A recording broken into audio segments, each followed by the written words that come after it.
नहीं लगाएंगे कि फिल्मी स्टोरी कह दिया, फिल्मी कहानी कह दिया। मुंह नोच ले उस सालिम का जो कहता हो कि फिल्मी स्टोरी कह दिया। फिल्मी स्टोरी वाक़े करबला को कह दिया, या फिर फिल्मी स्टोरी की तरह हंसने हंसाने रोने रुलाने एक्टिंग करने वाले को कहा। एक्टिंग उसके अंदाज गुफ्तगू को फिल्मी कहा गया है। नाका बरेली मौजूद है, अशरफिया मौजूद है। मैंने कहा था पिछले साल, अगर मैंने कोई गलत जुमला बोला है तो तुम क्या करेगा? लाठी लेके मारेगा?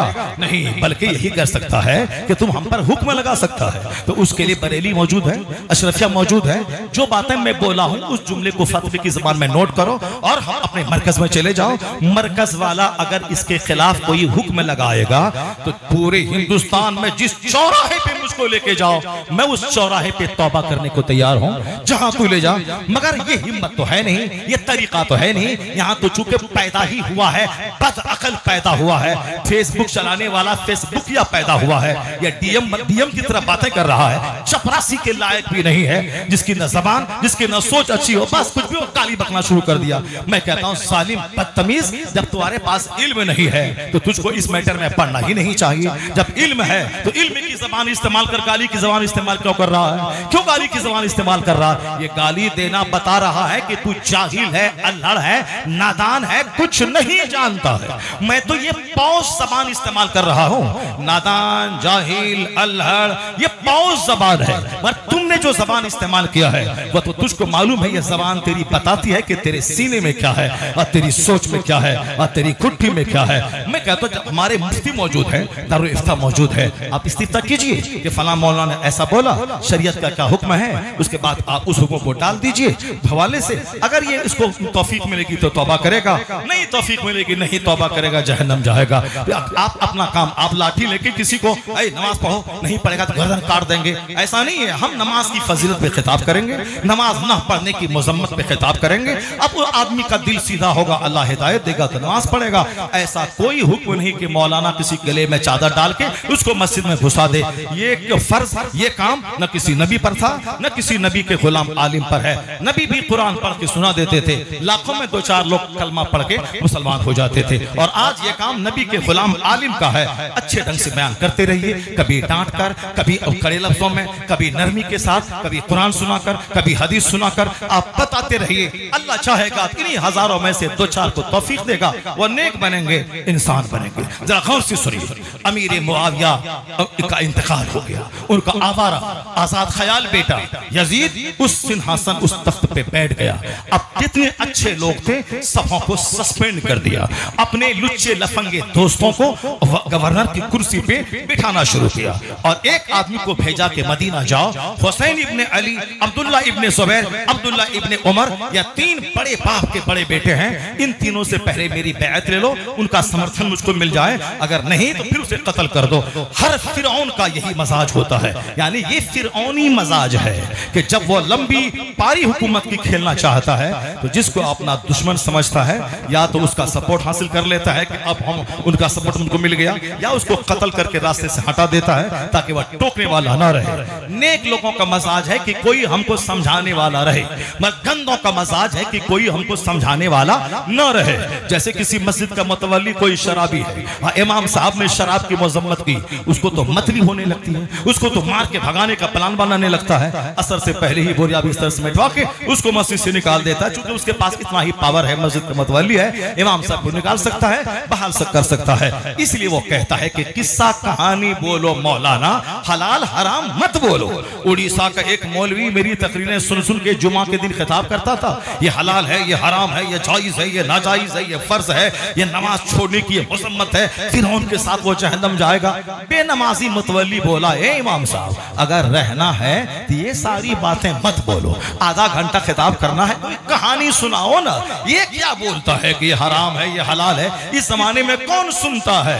कहा हजरत मैं क्या करूं? वो बोलता कोई कहानी सुना दो, ये हराम हलाल मत सुनाओ। हाँ, जो अंदर से नापाक सोच का मालिक होता है उसको जो मैं कहेंगे कि शराब पीना हराम है, उसको तो मतली आएगी, वो अपनी बेइज्जती महसूस करता है, जबकि होना ये चाहिए था। अगर उसी को कहा गया वो सच्ची तौबा करके नेक बन ले। मगर बहुत कम लोग हैं जो समझाने के बाद समझते हैं। अक्सर लोग उसको अपनी इज्जत के खिलाफ उसको इशू बना लेते हैं, फिर वो शैतानी खेल और तमाशा करने लगते हैं। कुरान हिदायत की किताब, मुस्तफा जान रहमत की अहादीस में इरशादात है, फरमान है, फरामीन है, गाइडलाइंस है, मैसेज है। किस्सा कहानी चुटकुला ये पुरानी कहानी है क्या? नहीं नहीं। कभी कभार मुस्कुराने वाली कोई बात हो गई वो अलग बात है, वरना अक्सर हक हराम की बातें होनी चाहिए। अब जरा गौर से सुनिए मेरी बात। इमाम हसन के सामने जब उस फिरौनी सोच रखने वाला अपना कासिद जब भेजा तो उस वक्त परीक्षा की घड़ी है, आजमाइश की घड़ी है।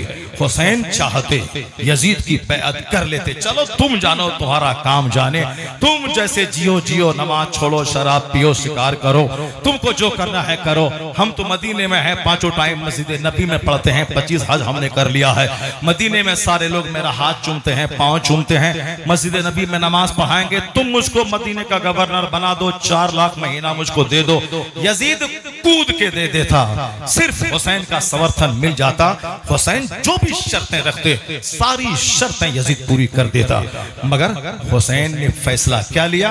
मदीने की बहार को छोड़ने का फैसला, वहां के अच्छे खाने पीने के छोड़ने का फैसला, मदीने पाक के नर्म बिस्तर को छोड़ने का फैसला। क्यों? अगर वो खुद आराम से खा पी लेते, मर जाते, माँ के पहलू में दफन हो जाते।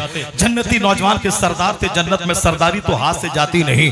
मगर आज करोड़ों मुसलमानों का दीन कैसे जिंदा रहता, उनको हौसला कैसे मिलता, उनको हुसैन आज़म की जिंदगी से जो आज स्पिरिट मिल रहा है, ये हौसला कहां से मिलता? सालिम हाकिम के सामने हक बोलने की जुर्रत कहां से मिलती? इसलिए नाना के प्यार का कर्ज चुकाने, नाना की उम्मत को फसाद से बचाने के लिए हुसैन ने डिसीजन ले लिया कि हमें दुनिया नहीं आखिरत चाहिए, हमें आराम नहीं तकलीफ चाहिए। रब की राहों में जो तकलीफ पहुंचे, सारी मुसीबतें मुझको गवारा है। मुझे मालूम है यजीद मुझको, मैं जहां भी छुपूंगा वहां से मुझको ढूंढ के निकाल लेगा।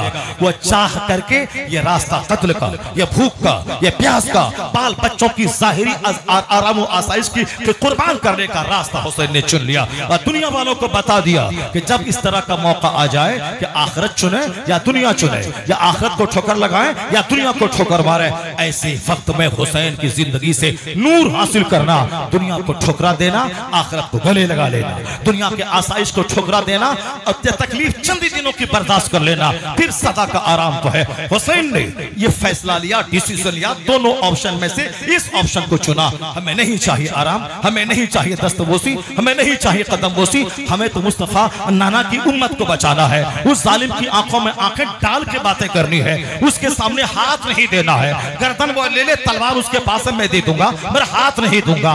ये जंग असल में हुई है हाथ लेने की। जब इमाम अली मकाम मक्का गए, 150 खुतूत उन लोगों के पहुंच गए। फिर वहां से हुसैन जब करबला पहुंचे तो सामने वही लोग थे जिसने खत लिखा था, कहा ए शवस इब्न रबई, ये खत तुम्हारा है, तुमने मुझको बुलाया है, यह सिग्नेचर तुम्हारा है। अब ये क्या तमाशा तुमने खड़ा किया है? क्योंकि हुसैन सबको पहचानते थे। क्यों? मौला अली कुफा में रहते थे, खिलाफत उसकी वहां थी, इमाम हुसैन उनके साथ रहते थे, इमाम हसन उनके साथ रहते थे।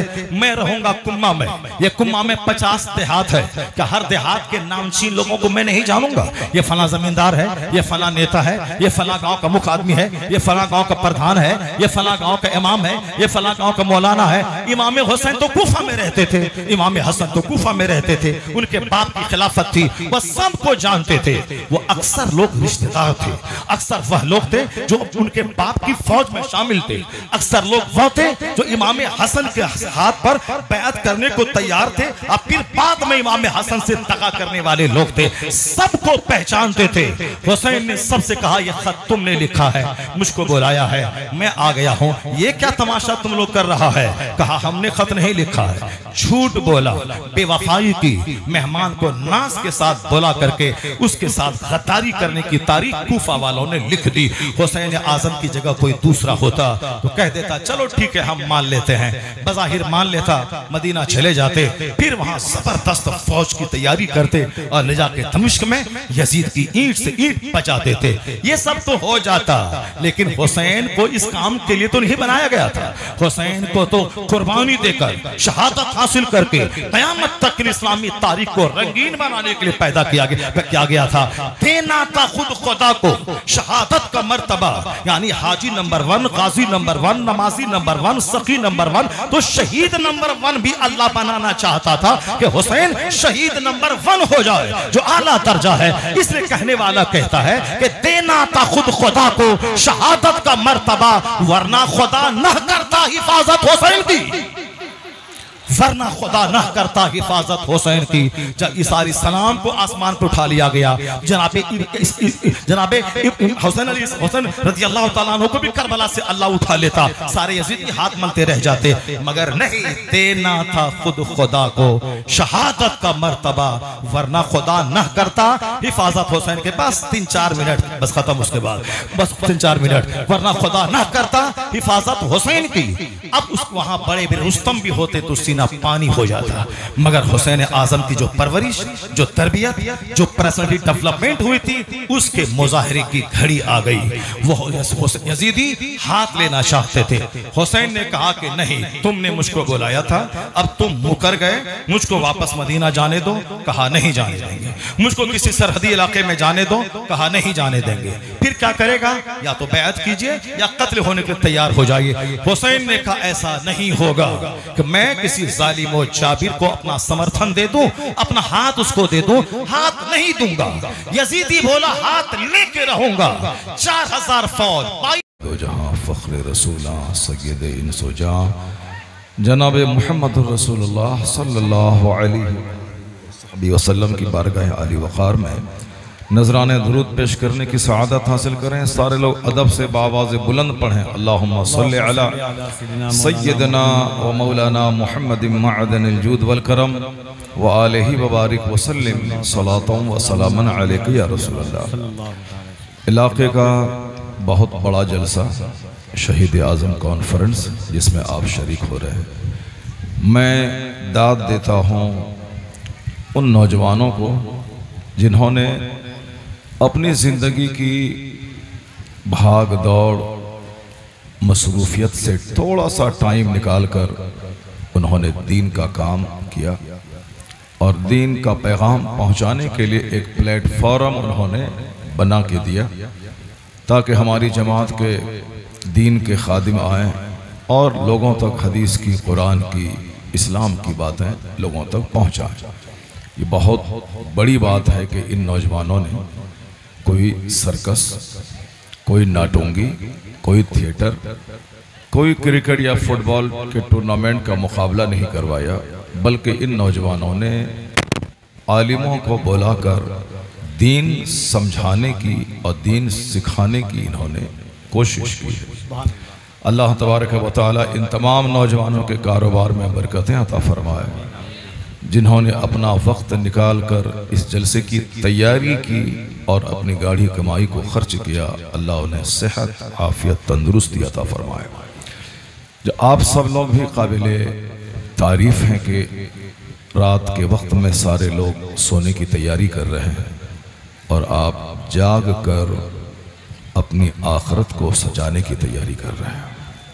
अल्लाह तबारक व तआला आपकी इस कुर्बानी, आपके इस वक्त देने को कबूल फरमाए और इसके सिले में आपको अल्लाह ताला सच्चा पक्का हुसैनी बनकर जिंदा रहने की तौफीक अता फरमाए। जब आ ही गए हैं, वक्त लग ही गया है महफिल में, तो बिल्कुल सुकून और इत्मीनान के साथ सारे लोग बैठ जाएं और एक एक जुमले को गौर से समाअत करें। तकरीरें लज्जत लेने के लिए नहीं सुनी जाती हैं, तकरीरें अपनी ज़िंदगी संवारने के लिए सुनी जाती हैं। यहाँ चुटकुले की बात नहीं होती है, यहाँ लतीफ़े की बात नहीं होती है, बल्कि इस तरह की पाकीज़ा मजलिसों में सिर्फ कुरान की, हदीस की, फ़िक़्ह की, सीरत की, इस्लामी तारीख़ की बातें होती हैं। और यह काम कभी बंद नहीं होगा। एक बंदा भी नमाज पढ़े या ना पढ़े, अजान तो होगी।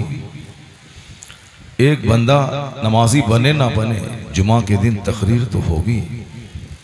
एक बंदा राह रास्त पे आए या ना आए, ईद और बकरीद का लंबा खिताब तो होगा।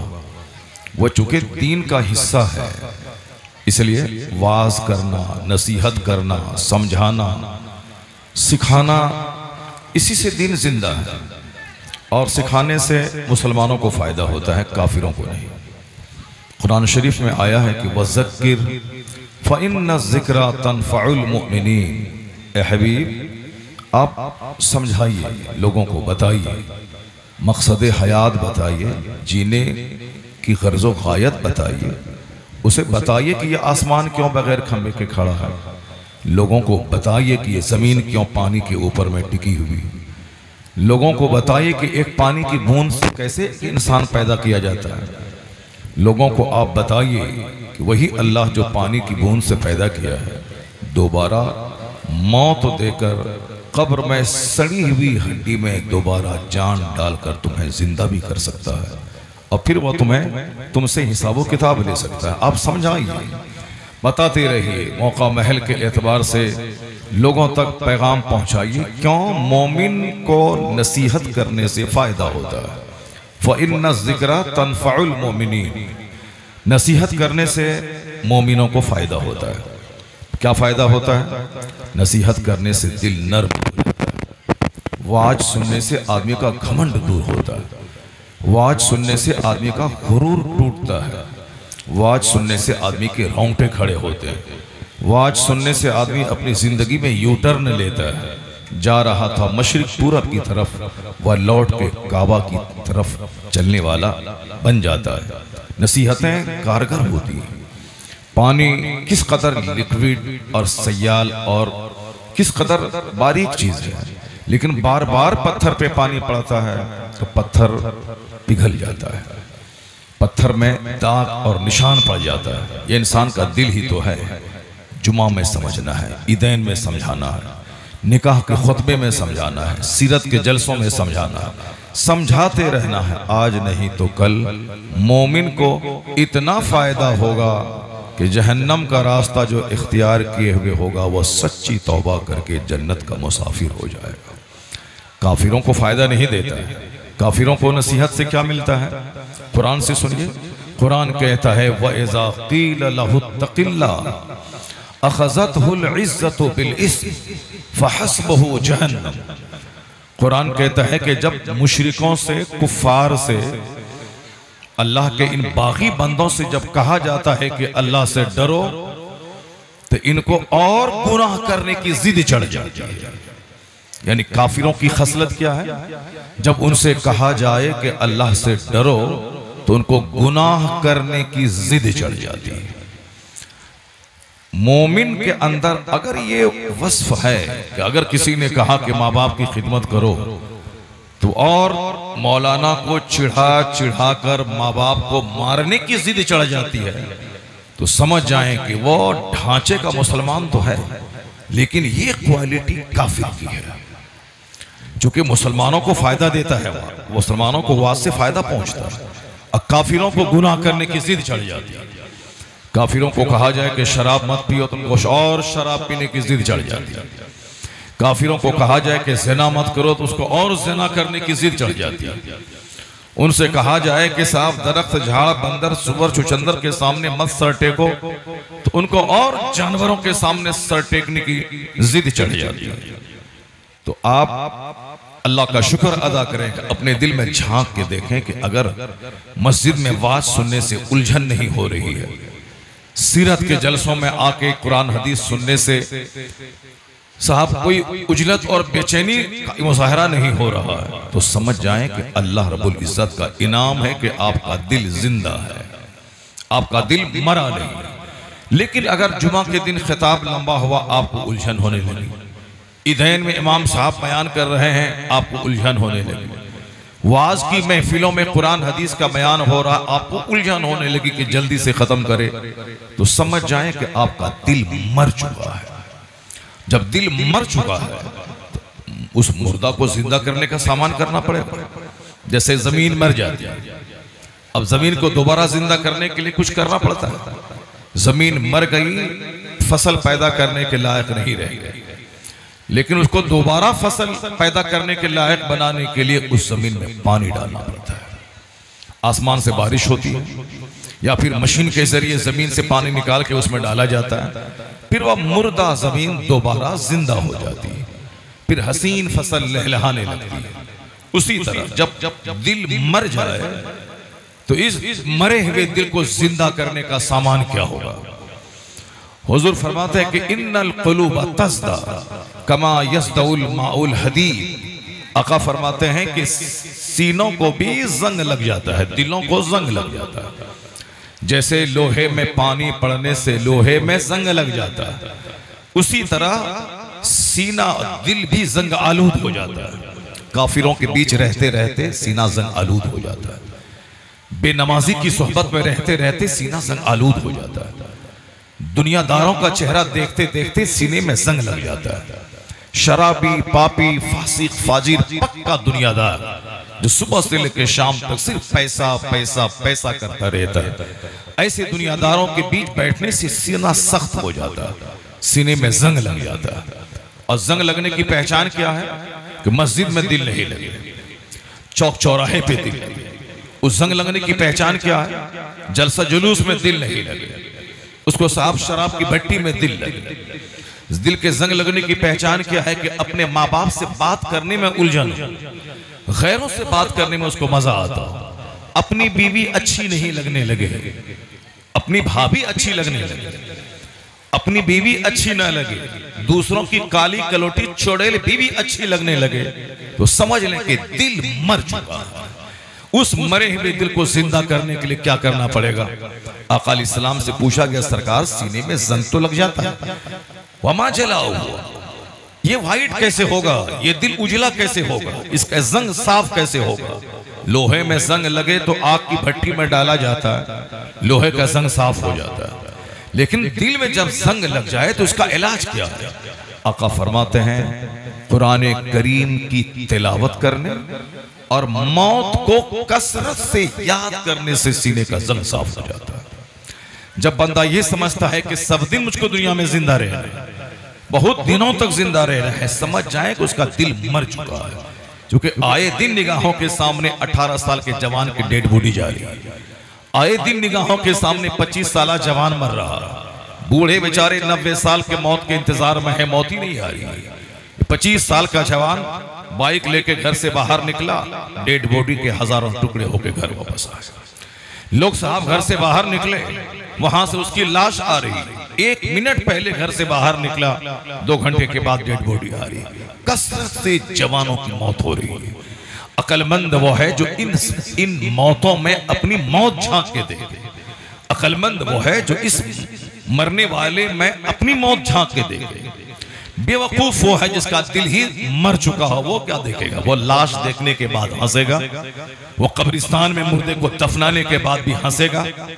जहां के लोग कब्रिस्तान को देखने के बाद गमगीन हो जाते हैं, आदमी का सीना थोड़ा नर्म हो जाता है, आंख से आंसू के कतरे निकलने लगते हैं, अपनी मौत याद आने लगती है। बंदा सोचता है कि अब जो वक्त बचा है इबादत में उसको गुजार देता हूं, तो कब्रिस्तान तो मौत को याद दिलाता है, दूसरों की मौत हमारी मौत याद दिलाती है, जनाजे की नमाज हमारी मौत याद दिलाती है। मगर जिसका दिल सख्त हो चुका हो वो कब्रिस्तान में हंसता है। जब किसी को देखें कि मस्जिद में क़हक़हा लगा रहा है, जब किसी को देखें कि कब्रिस्तान में क़हक़हा लगा, समझ लें कि इसका दिल मर चुका है। मरे हुए दिल को जिंदा करने के लिए वाज की महफिल है, मुर्दा दिल को जिंदा करने के लिए जुमा का खिताब है।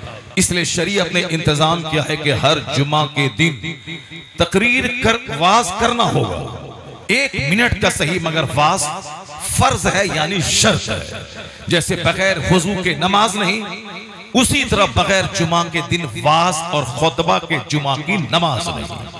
गौर करने के बाद पता चलता है कि शरीयत ने इतना जबरदस्त एहतमाम क्यों किया है कि 5 वक्त की नमाजें 1 हफ्ते में बगैर खुतबे के आप पढ़ लें, नमाज हो जाएगी। खेत में, खलियान में, एयरपोर्ट पे, रेलवे स्टेशन पे, जहां वक्त आया नमाज का, पूरी रुए जमीन को अल्लाह ने हमारे लिए पाक कर दिया है, और जहां चाहे मुसल्ला बिछाएं और नमाज पढ़ें।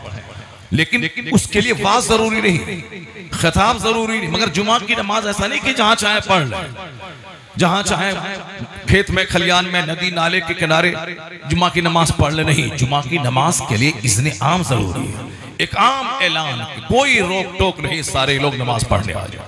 और जुमा की नमाज कायम कोई आम आदमी नहीं करेगा, बादशाह इस्लाम करेगा। और जो बादशाह इस्लाम नहीं है, जहां वहां उस इलाके का जो सबसे बड़ा आलिम दीन है, वो बादशाह इस्लाम का कायम मकाम नाइब है, वो जुमा की नमाज कायम करेगा। और ऐसे नहीं कि अजान हुई, गए और तकबीर हुई, जुमा की नमाज पढ़ लिया, नहीं होगी नमाज। बगैर वजू के नमाज नहीं होती है।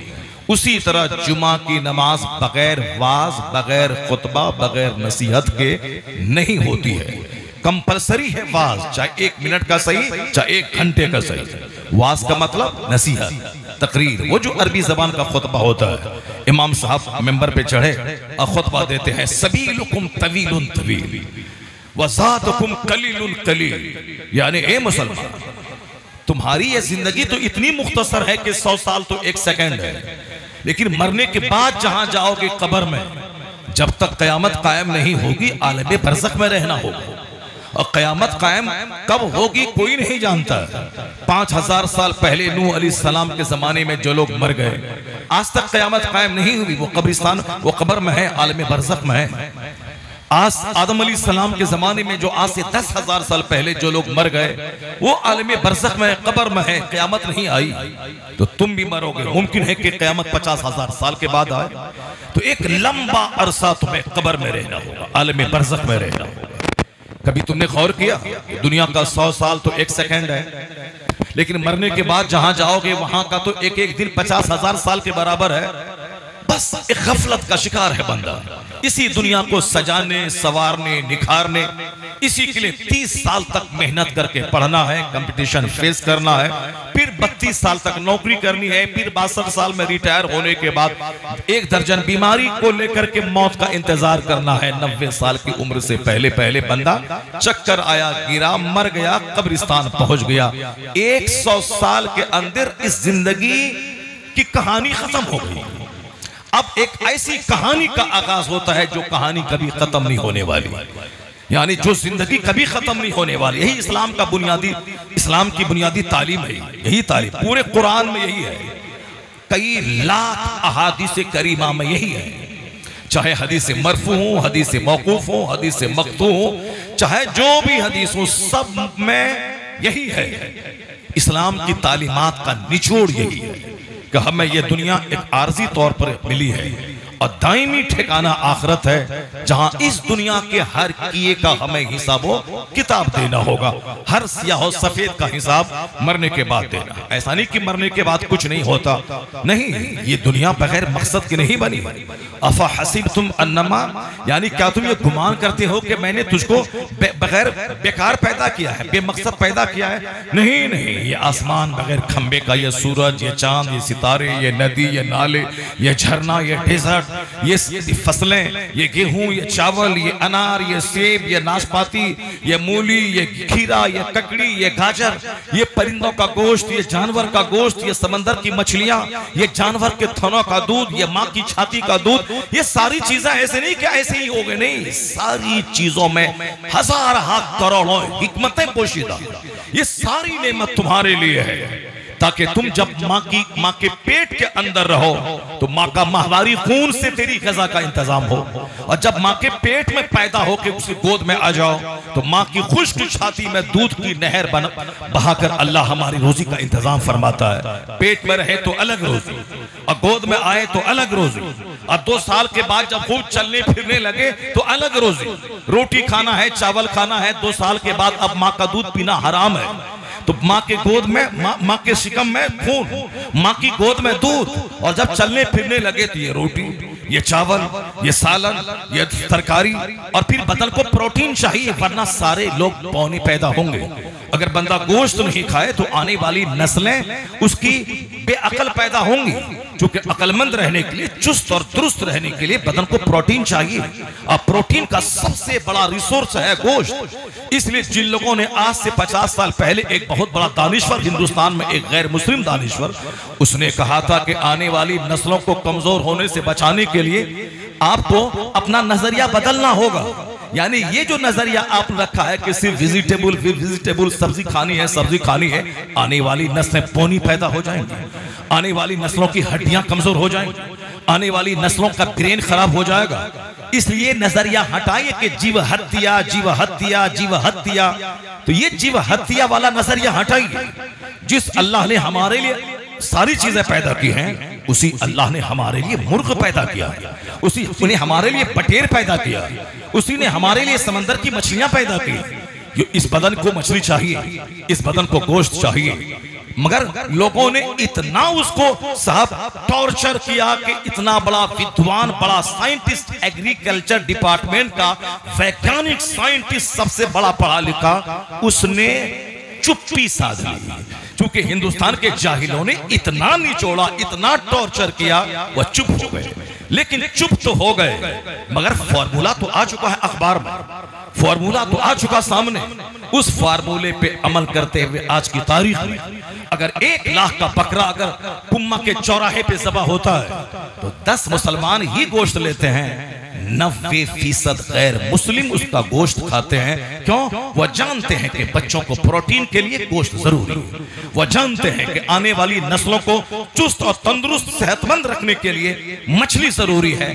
कैसा है वो मेरा खुदा जिसने मेरे लिए दूध, मेरे लिए मछली, मेरे लिए गोश्त, मेरे लिए खीरा, मेरे लिए आम जैसा फलों का राजा पैदा किया, ताकि जैसे ही पसीना बहे तो फौरन 1 गिलास आम का जूस पी लें, जो गरीबों की सबसे बेहतरीन ग़िज़ा है। मालदार खाएं 400 केजी वाला सेब, मालदार खरीदे 500 केजी वाला अनार, मालदार खाएं काजू किशमिश, लेकिन जो ताकत काजू किशमिश, पिस्ता, बादाम, अनार, सेब, संतरा, मौसम्बी में नहीं है, वो ताकत अल्लाह ने आम जैसे सीधे सादे सिंपल स्वीट फल में अल्लाह ने रख दिया है, ताकि कम से कम साल के 2-3 महीने गरीब आदमी भी जम के आम खा ले और साल भर तक के लिए ब्लड उसके बदन में वाफिर मिकदार में पैदा हो जाए।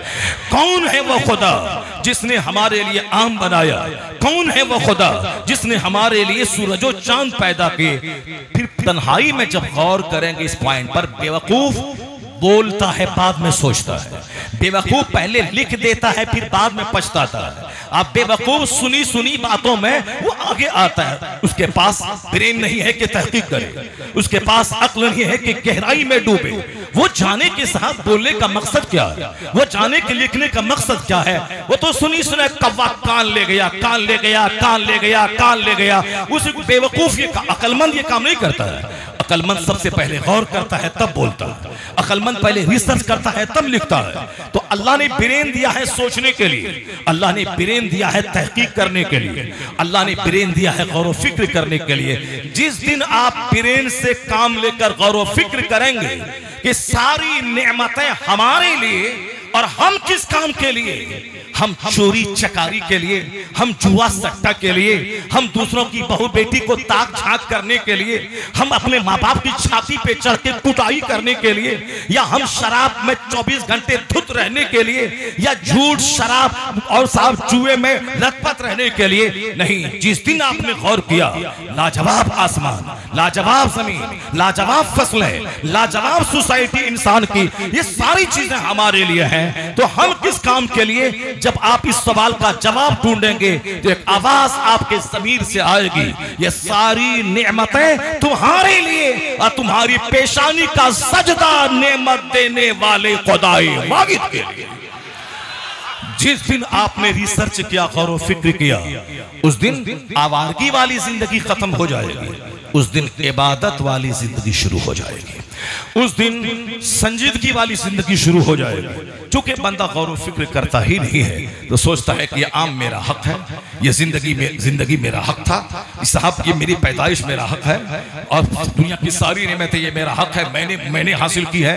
ये बेवकूफों की कहानी है। अक्लमंद लोग, मौला अली अक्लमंदों के सरदार का नाम है, मौला अली वाइस के किंग का नाम है, फलसफियों के सरदार का नाम है। एक एक जुमले से हिकमत और फलसफे का समंदर फूटा पड़ता है। एक औरत का बच्चा छत पे चला गया, छत में रेलिंग नहीं थी, बच्चा बिल्कुल किनारे चला गया। अब करीब था कि बच्चा गिर जाता, मर जाता, हड्डी टूट जाती। माँ बुला रही है कि आओ, मगर बच्चा आ नहीं रहा है। चूंकि बच्चे कभी इस स्टेज से गुजरते हैं, खाओगे तो हाँ, पियोगे तो हाँ, जलोगे तो हाँ, मरोगे तो हाँ, यानी एक स्टेज होता है बच्चों के हाँ कहने का, और उसी में कुछ दिन के बाद एक स्टेज आता है ना कहने का। खाओगे तो नहीं, जाओगे तो नहीं, स्कूल जाओगे तो नहीं, दूध पियोगे तो नहीं, टहलोगे तो नहीं, सोओगे तो नहीं, यानी कुछ स्टेज होता है नहीं कहने का और कुछ स्टेज आता है हाँ कहने का। बच्चे इस तरह के पीरियड से गुजरते रहते हैं। वो पीरियड था ना कहने का। माँ बुला रही कि बेटा आ जाओ, मगर वो आ नहीं रहा, वो पीछे हट रहा, पीछे जहां हटा के गिर जाएगा, मर जाएगा। अब माँ बेचारी परेशान हो गई कि अगर मैं उसकी तरफ बढ़ा, उसको मैं पकड़ना चाहूंगी तो पीछे भाग रहा है, पीछे छत से नीचे गिरेगा, मर जाएगा। अब वह फौरी छोड़ दिया बच्चे को, वहां से आ गई मौला अली के पास। मौला अली से कहने लगी कि हुजूर मेरा बेटा छत पे है, मैं बुलाती हूं तो आता नहीं है, अब मैं उसकी तरफ बढ़ती हूं तो वह पीछे हटता है, पीछे हटेगा तो गिर जाएगा, मर जाएगा। हुजूर मौला अली ने ये नहीं कहा कि अरे मैं तो नहव पढ़ाने वाला, सर्फ पढ़ाने वाला, मंतिक पढ़ाने वाला, इल्म मानी और बदी पढ़ाने वाला, इल्म रियाजी, इल्म तफसीर पढ़ाने वाला, मैं तो दीन की खिदमत करने वाला, मैं तो जिहाद करने वाला, मैं क्या जानूं कि तेरा बच्चा छत के किनारे कैसे तेरे पास आएगा, कैसे गिर जाएगा, कुछ नहीं। मौला अली चूंकि हकीमों के सरदार का नाम, मौला अली 1 मिनट देर किए बगैर, चूंकि ये सब ऐसा मौका है जिसमें 1 मिनट की देरी हुई तो सारा खेल खत्म हो जाएगा। मौला अली 1 मिनट देर किए बगैर क्या कहते हैं? कहते हैं कि जाओ, जल्दी से जाओ, उसी उम्र का एक बच्चा ले जाकर बीच छत पे रख दो। जिन्स को जिन्स से प्यार होता है। आप बच्चे को गोद में लिए हुए हैं, 1 लाख रुपए की गड्डी आपके हाथ में है, उसको दे दें, बच्चा को नहीं चाहिए। दूसरे की गोद में एक उसी उम्र का 4 साल का 2 साल का बच्चा है, उसके हाथ में 5 पैसे की सड़ी हुई टॉफी है। ये बच्चा 1 करोड़ की गड्डी आपकी नहीं चाहिए, उसको वही चाहिए, उसके हाथ की सड़ी हुई टॉफी चाहिए। वो आपकी गोद से हट करके कूद के आपकी कार से कूद करके उसके पास जाना चाहेगा, खेलना चाहेगा, उसके साथ वो खेलता है। उसी उम्र का बच्चा ले जाके छत पे छोड़ दो। औरत नहीं बोली कि हिकमत क्या है, इसमें क्या है, कैसे क्या हो जाएगा, कुछ नहीं। मौला अली ने कहा फौरन गली के एक बच्चे को ले जाके बीच छत पे खड़ी कर दी।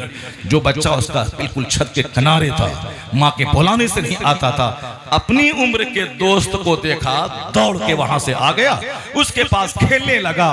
मां गई, हाथ पकड़ के छत से नीचे ले आई, कहने लगी क्या मौला अली को अल्लाह ने ब्रेन दिया है, क्या दिमाग दिया है, हिकमतों का समंदर है मौला अली।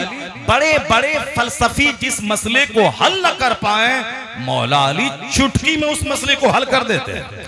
क्यों? इसलिए कि हुजूर ने फरमाया है अना मदीनतुल इल्म व अली जुनबाबुहा, I am city of knowledge and Ali is the door of it. मैं इल्म का शहर हूं, अली उस शहर का दरवाजा है। यह है ब्रेन, यह है हिकमत, यह है अकलमंदी। अल्लाह ने यह दिया है सोचने के लिए। ऐसा नहीं कि गरीब आदमी 50 स्कॉर्पियो में बारात मालदार ले गया तो हम भी लेके जाएंगे, जमीन बेच देंगे, घर बेच देंगे, जैसे भी हो हम भी वैसा करेंगे। एक मालदार आदमी बंबई में ठेकेदार है, वो साहब कुम्मा इलाके में, वो अपने बेटे की शादी में 10,000 आदमी को वलीमे में दावत दे दी। अब सामने वाला गरीब बेचारा मजदूर आदमी है, कोई जाहिर सी बात है हिकमत है अल्लाह की, कोई काला है, कोई गोरा है, कोई लंबा है, कोई ठगना है, कोई अरबी है, कोई अजमी है, कोई अंग्रेजी भाषी है, कोई उर्दू भाषी है, कोई अरबी भाषी है। ये सब अल्लाह की कुदरत है, ये अल्लाह की कुदरत है। वमिन आयातिही खल्कुस समावाति वल अर्द वख्तिलाफु अलसिनतिकुम व अलवानिकुम। अल्लाह कहता है कि जितनी चीजों को देखने के बाद खुदा की निशानी, खुदा की कुदरत की निशानी करार दी जा सकती है, उन निशानियों में से एक निशानी ये भी है कि अल्लाह ने एक बाप आदम और एक माँ हव्वा से इनकी औलाद को पैदा किया। किस तरह की औलाद? ये औलाद कोई नाटी, कोई ठगनी, कोई गोरी, कई हजार जबानों की जानकार। ये क्या है? अल्लाह की निशानी है।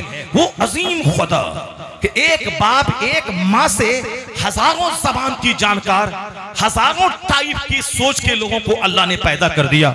यहाँ तो जैसा बाप वैसा बेटा, जैसी माँ वैसी औलाद। यहाँ तो आदम सारे इंसानों के बाप है, हव्वा सारे इंसानों की माँ है।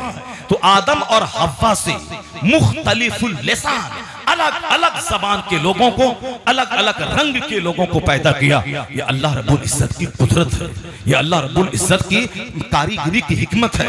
तो अल्लाह तबारक व तआला ने दुनिया को पैदा किया और सारी चीजें अनमोल हैं, यूनिक हैं, अजूबा है। आज बंदा सिर्फ ब्रेन लगा के गौर करे, दरख्त के पत्ते उससे कहेंगे कि अल्लाह है, नदी का पानी का कतरा कहेगा अल्लाह है। हम जब सोचते हैं कि मैं अरबपति बन जाऊं लेकिन नहीं बन पाता हूं, तो इसमें भी हिकमत है कि बंदा जब गौर करेगा तो सोचेगा कि हाँ मेरा रब्बे करीम है, वही सारा संसार चलाता है। ये बात मौला अली से पूछिए।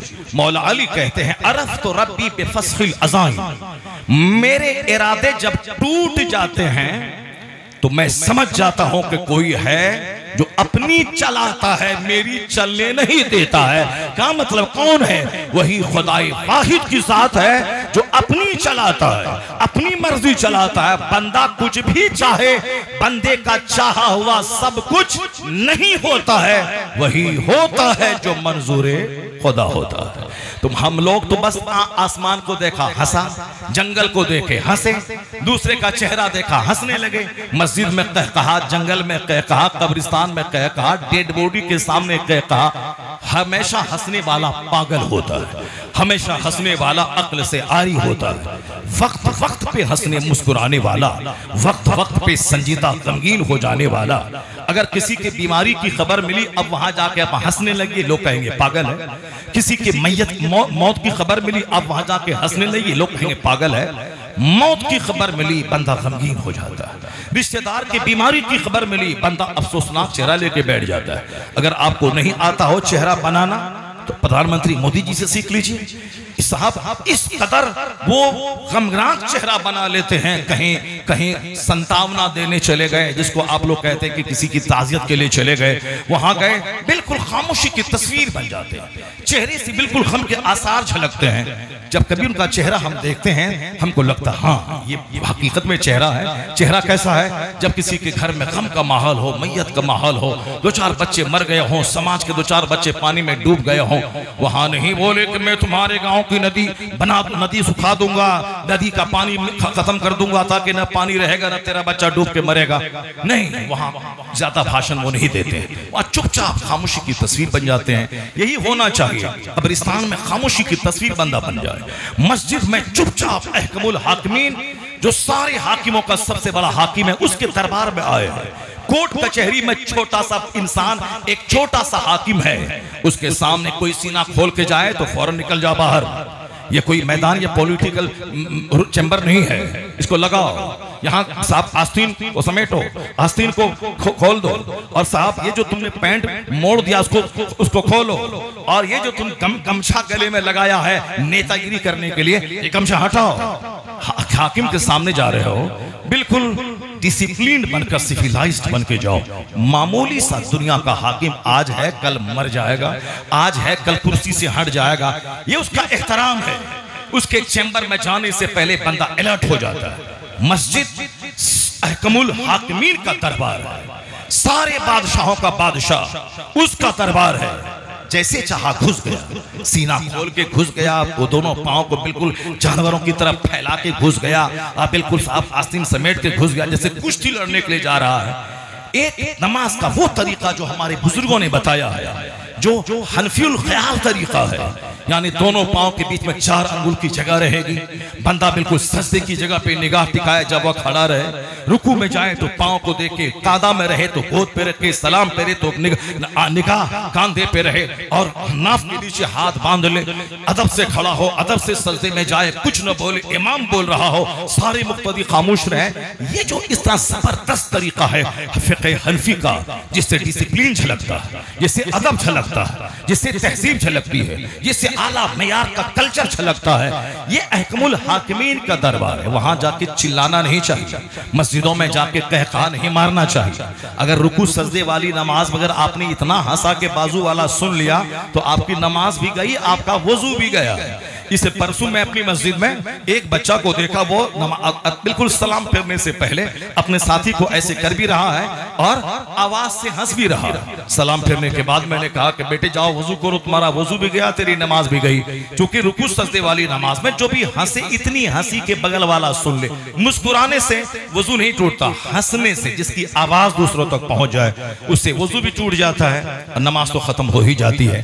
ये जगह मस्जिद हंसने की नहीं है, कब्रिस्तान कहकहा की जगह नहीं है, ये जलसा ये कहकहा मारने की जगह नहीं है। कभी कभी ऐसी बात निकल गई कि मुस्कुराहट की लहरें चेहरे पे रक्स करने लगी, ये तो ठीक है, लेकिन कहकहा मारने की जगह नहीं है, ये कॉमेडी की जगह नहीं है। ये तो वो जगह है जिसके बारे में कुरान कहता है वइज़ा समिअू मा उनज़िला इला रसूल तरा अयुनहुम तफीदु मिनद दम, यानी जब वो अल्लाह के कलाम को सुनते हैं तो उनकी आंखें आंसू बहाने लगती हैं। व तक़शइरु मिनहु जुलूदुल लज़ीना यख़शौन रब्बहुम, यानी ये अल्लाह के नेक बंदे हैं, जब अल्लाह का कलाम सुनते हैं तो रोंगटे खड़े हो जाते हैं, आंखें बहने लगती हैं, रोंगटे खड़े हो जाते हैं, उनके बदन कांपने लगते हैं। ये है मोमिन की सिफत, ये है मोमिन की क्वालिटी। ब्रेन का इस्तेमाल करें कि जलसे में कैसे रहना है, ब्रेन का इस्तेमाल करें मुझे दुनिया में कैसे रहना है, ब्रेन का इस्तेमाल करें कि हमारी ड्यूटीज, हमारी जिम्मेदारी क्या है, मैं किस काम के लिए पैदा हुआ हूं। फजर में मुख्तसर सी नमाज, जोहर में 12 रकात है नवाफिल को लेकर के, इस बीच में 8 से लेकर 9 घंटे तक कोई नमाज फर्ज नहीं है, इस बीच में कोई नमाज फर्ज नहीं है। कज़ा नमाज पढ़ ले जिंदगी की वो अलग बात है, इशराक पढ़ ले नफल अलग बात है, चाश्त पढ़ ले अलग बात है, पढ़े सवाब, नहीं पढ़े कोई गुनाह नहीं। इशराक पढ़ा तो एक हज एक उम्रा का सवाब मिलेगा, नहीं पढ़ा तो कोई गुनाह नहीं है। चाश्त पढ़ा तो फिर यह नमाज गरीब को मालदार बनाने वाली नमाज है, अगर चाश्त पढ़ेंगे सवाब भी मिलेगा, गरीबी भी दूर होगी, आपकी मोहताजी दूर होगी। 1 करोड़ तावीज ले आए 1 करोड़ आमिलों से, उतना फायदा ना होगा जितना फायदा चाश्त की नमाज पढ़ने से होगा। चाश्त की नमाज गरीबी को दूर करने वाली नमाज है, मगर फर्ज नहीं है, पढ़े सवाब, नहीं पढ़े कोई गुनाह नहीं। तहज्जुद की नमाज सालिहीन की नमाज, जो नमाज पढ़ने से चेहरा नूरानी हो जाता है, तहज्जुद की नमाज पढ़ने से आदमी के दिल दिमाग से गंदे वसवसात दूर होते हैं। तहज्जुद की नमाज पढ़ना शायरुस सालिहीन, सालिहीन नेक लोगों का तरीका है, अंबिया मुरसलीन का तरीका है। पढ़े सवाब, नहीं पढ़े कोई गुनाह नहीं, लेकिन फजर पढ़ना फर्ज है, जोहर पढ़ना फर्ज है, असर पढ़ना फर्ज है, मगरिब पढ़ना फर्ज है, इशा पढ़ना फर्ज है। ये फर्ज छोड़कर 1 करोड़ रकात नमाज से नफल पढ़ ले, ये सारी नमाजें मुअल्लक रहेंगी, लटकी हुई, हंग रहेंगी, लटकी हुई। जब तक के फर्ज बंदा ना अदा करे कोई नफल काम नहीं देता है। ज़कात का 5 रुपया निकालना फर्ज है, अब 50 करोड़ की मस्जिद बना देना नफल है। 50 करोड़ की मस्जिद बना दी या 5 लाख की, ये सवाल ना होगा। मस्जिद बनी, मस्जिद में इमारत, ईंट, एसी यह कोई मतलब नहीं रखता है। मस्जिद सजदा की जगह है, मस्जिद रहे मिट्टी की, मस्जिद रहे फूस के घास वाली, सजदा है वहां, नमाजी हैं, वही जबरदस्त मस्जिद है। मस्जिद हो 50 करोड़ की, एयर कंडीशन हो, वजू खाने में मार्बल टाइल्स लगे हों, कीमती मार्बल लगे हों, मगर नमाजी नहीं है तो वो मस्जिद बद्दुआ करेगी, सारा समाज जलकर तबाह बर्बाद हो जाएगा, राख हो जाएगा। मस्जिद का पेट नहीं भरेगा, किसी के घर में सुकून और शांति नहीं मिलेगी। मस्जिद आबाद रही, सारा समाज आबाद रहेगा।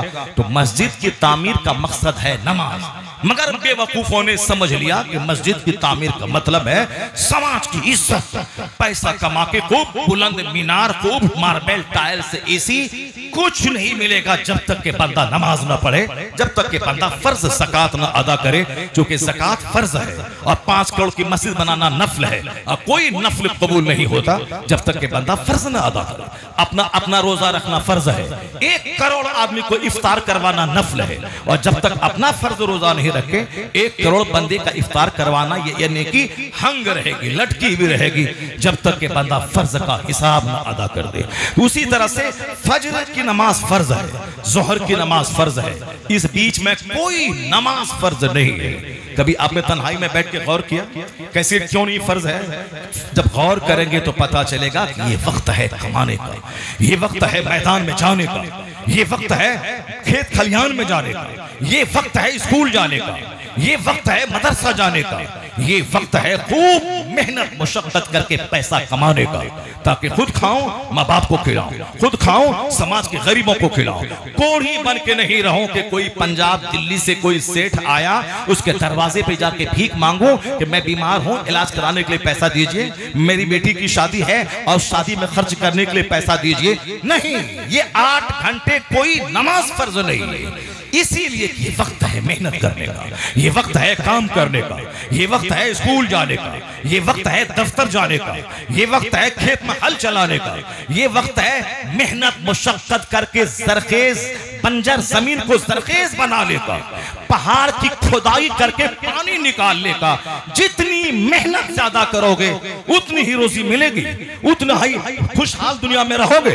खुशहाल रहोगे तब न मस्जिद बनाओगे, खुशहाल रहोगे तब न मस्जिद में चंदा दोगे, पैसा रहेगा तब न माँ बाप की खिदमत करोगे, पैसा रहेगा तब न अपने ससुराल जाके वहां से वापस आते वक्त में सास के हाथ में 500 रुपए दोगे, जब पैसा रहेगा तब न बीमार ससुर को 5000 रुपए दोगे कि इससे आप इलाज करवाइएगा। अगर पैसा नहीं रहा तो उस गरीब ससुर से पैसा मांगोगे, सास नहीं दी तो चेहरा लटका के बैठ जाएंगे, अब 5 साल तक ससुराल ना जाने की कसम खा लेंगे। सास ने पैसा नहीं दिया, ससुर ने पैसा नहीं दिया, ईद में ससुराल से कपड़ा नहीं आया, भिखारी कंगाल कपड़ा नहीं आया मुंह फूला के बैठ जाएगा। लेकिन जो मेहनत करेगा, मुशक्कत करेगा, पैसा कमाएगा, वो कहेगा ये मेरी बीवी का बाप है, इसका मतलब मेरा बाप है, ये मेरी बीवी की माँ है, सास है, इसका मतलब वो मेरी माँ है। तो अब वो इसके पास पैसा रहेगा, ये सास से नहीं मांगेगा, 5000 रुपए सास को देगा, 5000 रुपए ससुर को देगा, 2000 रुपए अपने कंगाल साला को देगा, समाज के गरीबों को देगा, अपनी फूफी को देगा, अपनी चची को देगा, अपने चचा को देगा। माल रहेगा तब न देगा। तो इस्लाम ये नहीं चाहता कि तू भिखारी बन जा। इस्लाम चाहता है कि रात में इशा से लेके फजर तक कोई नमाज फर्ज नहीं है तो तू आराम कर 8 घंटे, ताकि दिन की सारी थकावट दूर हो जाए। और फजर से लेके जोहर तक कोई नमाज फर्ज नहीं है, जी भर के मेहनत कर, पैसा कमा। 1 करोड़ होंगे तब ना 2.5 लाख ज़कात निकालेगा, 100 करोड़ कमाएगा तब ना 2.5 करोड़ ज़कात निकालेगा, 1 लाख कमाएगा तब ना 2500 रुपए ज़कात में निकलेंगे। जब 1 करोड़ रहेगा 2.5 लाख ज़कात निकालोगे तो 2.5 लाख ज़कात 50 गरीबों में बांट दोगे, उन गरीबों का भला हो जाएगा। जब 100 करोड़ तेरे पास होगा और 2.5 करोड़ रुपए तू ज़कात में निकालेगा तो 2.5 करोड़ माना रखता है। ये 2.5 करोड़ कितने गरीबों को आराम देने के लिए काफी हो जाएगा। माल रहेगा तब ना, वरना सास के सामने, ससुर के सामने, साला के सामने, समाज के मालदारों के सामने इस्लाम तुम्हें कंगाल देखना नहीं चाहता, इस्लाम तुम्हें गरीब देखना नहीं चाहता, इस्लाम तुम्हें माजूर अपाहिज परिंदा बनना देखना नहीं चाहता है। नहीं सुना तुमने शफीक बल्कि ने इब्राहिम बिन अदहम से कहा कि हुजूर मैं रोजी की तलाश में वतन से बाहर जा रहा हूं, अब 1 साल तक आपसे मुलाकात नहीं होगी हुजूर। कहा ठीक है जाओ, मेहनत मुशक्कत से कमाओ, फराइज और वाजिबात के साथ अदा करने के बाद सबसे बड़ा फर्ज है हलाल रोजी की तलाश करना। नमाज फर्ज अदा करने के बाद सबसे बड़ा फर्ज है हलाल रोजी की तलाश करना। जाओ तुम जाओ, साल भर के बाद ही मिलना, मगर हलाल तलाश करने जाओ। वो निकले, 4 दिन के बाद वापस आ गए। कहा शफीक, कहा हुजूर हाँ मैं वापस आ गया। कहा क्यों वापस आ गए? कहा हुजूर एक जगह मैं ठहरा हुआ था, मैंने देखा सामने एक माजूर परिंदा है जिसके न दोनों हाथ है न दोनों पांव। मैं सोचने लगा इसको रोजी कहां से मिलती, तो मैं सोचने लगा इसको खाना कैसे मिलेगा। मैं गौर से देखने लगा, मैं दूर बैठ के देखता था, देखा कि एक परिंदा आया, वह चोंच में घास का टुकड़ा लेके आया और इस माजूर परिंदे के मुंह में डाल दिया। तो अब डाल दिया, मैं समझ गया कि क्या समझ गए तुम? कहा मैं ये समझ गया कि जो अल्लाह माजूर परिंदे की रोजी का इंतजाम फरमाता है वो अल्लाह, हम अशरफुल मखलूकात हैं, हमें भी तो रोजी देगा। नहीं जाएंगे वतन से दूर, अपने वतन में रहेंगे। वतन की रोजी सादतमंदी की अलामत है, इसे मैं नहीं जाऊंगा बाहर, अल्लाह हमें रोजी अपने वतन में दे देगा, वह रोजी देने वाला है। कहा हुजूर मैंने उस परिंदे की कहानी से ये सबक सीखा और वापस अपना वतन आ गया। जरा गौर से सुनिएगा इब्राहिम बिन अदहम क्या कहते हैं। वो कहते हैं शफीक तुमने तो वहां से माजूर परिंदे को देखा और सोच लिए कि जब इनको रोजी मिलती है तो मुझे भी रोजी मिलेगी। कहा ए शफीक तुमने ये क्यों नहीं देखा, ये माजूर परिंदा के मुंह में दाना किस परिंदे ने डाला, तो तुम माजूर परिंदा क्यों बनना चाहता? उस परिंदे की तरह बन जो खूब फैल के खुद भी खाता है, माजूर को भी खिलाता है। तो वो परिंदा क्यों नहीं बनना चाहता कि खुद खा दूसरों को खिला, खुद मेहनत कर और अपने भाई बहन गरीब जो भी हो सबको दे, वरना सबके सामने हाथ फैलाएगा। कितनी हिकमत है फज्र से लेके ज़ोहर के बीच में कोई नमाज फर्ज ना होने की, कितनी हिकमत है। यह हिकमत कहां से समझ में आएगी? यह हिकमत वहां से समझ में आएगी जो ब्रेन का इस्तेमाल करेगा, जो अक्ल का इस्तेमाल करेगा, जो इस अक्ल को यूज करके वहां से नसीहत के मोती हासिल करेगा। क्योंकि मैं सिर्फ 3 बातें आपके सामने रखने वाला हूं वाक़े करबला के हवाले से, सिर्फ 3 बातें। शहीद आजम कॉन्फ्रेंस है, इमाम हुसैन शहीद आजम का नाम, इमाम हुसैन दुनिया के सबसे बड़े शहीद का नाम, इमाम हुसैन आइडियल और आदर्श का नाम।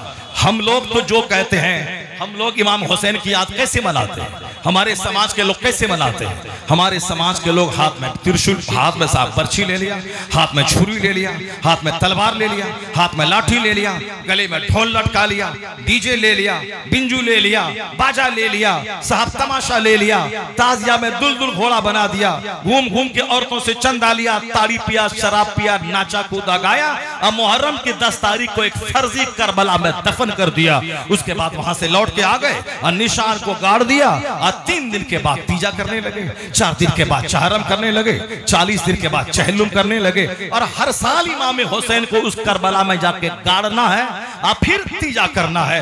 मैं मरूं तो मेरा 1 दिन तीजा, 3 दिन के बाद मेरा बाप मरे तो 4 दिन के बाद चहरम, सिर्फ एक बार जिंदगी में 40वां। मगर ये क्या तमाशा है? इमाम आली मकाम को हर साल दफन कर देना है करबला में, और हर साल तीजा करना है, हर साल 40वां करना है। मेरे बाप का 40वां एक बार 40 दिन के बाद, और इमाम हुसैन का 40वां हर बार। क्या मतलब है ये क्या तमाशा है? इमाम 40वां करे वाह जिसका हुसैन मर गया हो, सीना नोचे वो जिसका हुसैन मर गया हो, साहब सोग मनाए वो जिसका हुसैन मर गया हो, मातम करे वो जिसका हुसैन मर गया हो, सीने को छलनी करे वो जिसका हुसैन मर गया हो। मेरा कुरान कहता है ला तक़ूलू लिमन युक़्तलू फी सबीलिल्लाहि अमवात, जो अल्लाह की राह में मारे गए उसे मुर्दा मत करो, वो जिंदा है, वो जिंदा है। जब हुसैन जिंदा है, जिंदों के सरदार है, तो जिंदों का मातम कैसा, जिंदों का मातम कैसा, जिंदों का 40वां कैसा, जिंदों का तीजा कैसा, जिंदों का चहरुम कैसा। मातम करे वो जिसका हुसैन मर गया हो। मेरा हुसैन जिंदा है, हुसैन की जिंदगी से नूर मिलता है। हम मातम नहीं करते, हुसैन का चर्चा करके नस्लों को संवारने की कोशिश करते हैं। हम मातम नहीं करते, हम हुसैन की जिंदगी से नूर हासिल करते हैं, हम हुसैन की जिंदगी से प्रकाश हासिल करते हैं। हम नाच के गा के यजीदी बनने का सबूत नहीं देते हैं, हम हुसैन का जिक्र जमील करके हुसैनी बनने का सबूत देते हैं। हुसैन शहीदों के इमाम का नाम है, हुसैन बहादुरों और वीरों के सरदार का नाम है। हुसैन मुसीबतों की आंखों में आंखें डालकर हौसला और सब्र से जीने का पैगाम देने वाले जबरदस्त वीर और योद्धा का नाम है। आप और हम तो ढोल बजाते हैं, मगर अमेरिका का एक दानिश्वर कहता है he is not only the martyr for Muslim. Hussain सिर्फ मुसलमानों के लिए शहीद का नाम नहीं, मुसलमानों की दुनिया के शहीद का नाम नहीं है। He was the greatest martyr of mankind, यानी दुनिया इंसानियत के सबसे बड़े शहीद का नाम इमाम हुसैन है, जिससे हौसला सारी दुनिया को मिलता है। यहां तक कि बिहार का एक वजीर आला बोला था, जब मैं अपने हासिदों, जब मैं अपने बागियों की झुरमुट में घिर जाता हूं और कहीं निकलने का रास्ता नहीं मिलता है, उस वक्त हुसैन को मैं याद करता हूं, वहां से मुझे हौसला मिल जाता है, वहां से मुझको मोटिवेशन मिल जाता है। तो हुसैन आजम की शहादत इस कदर मकबूल है पूरी दुनिया में।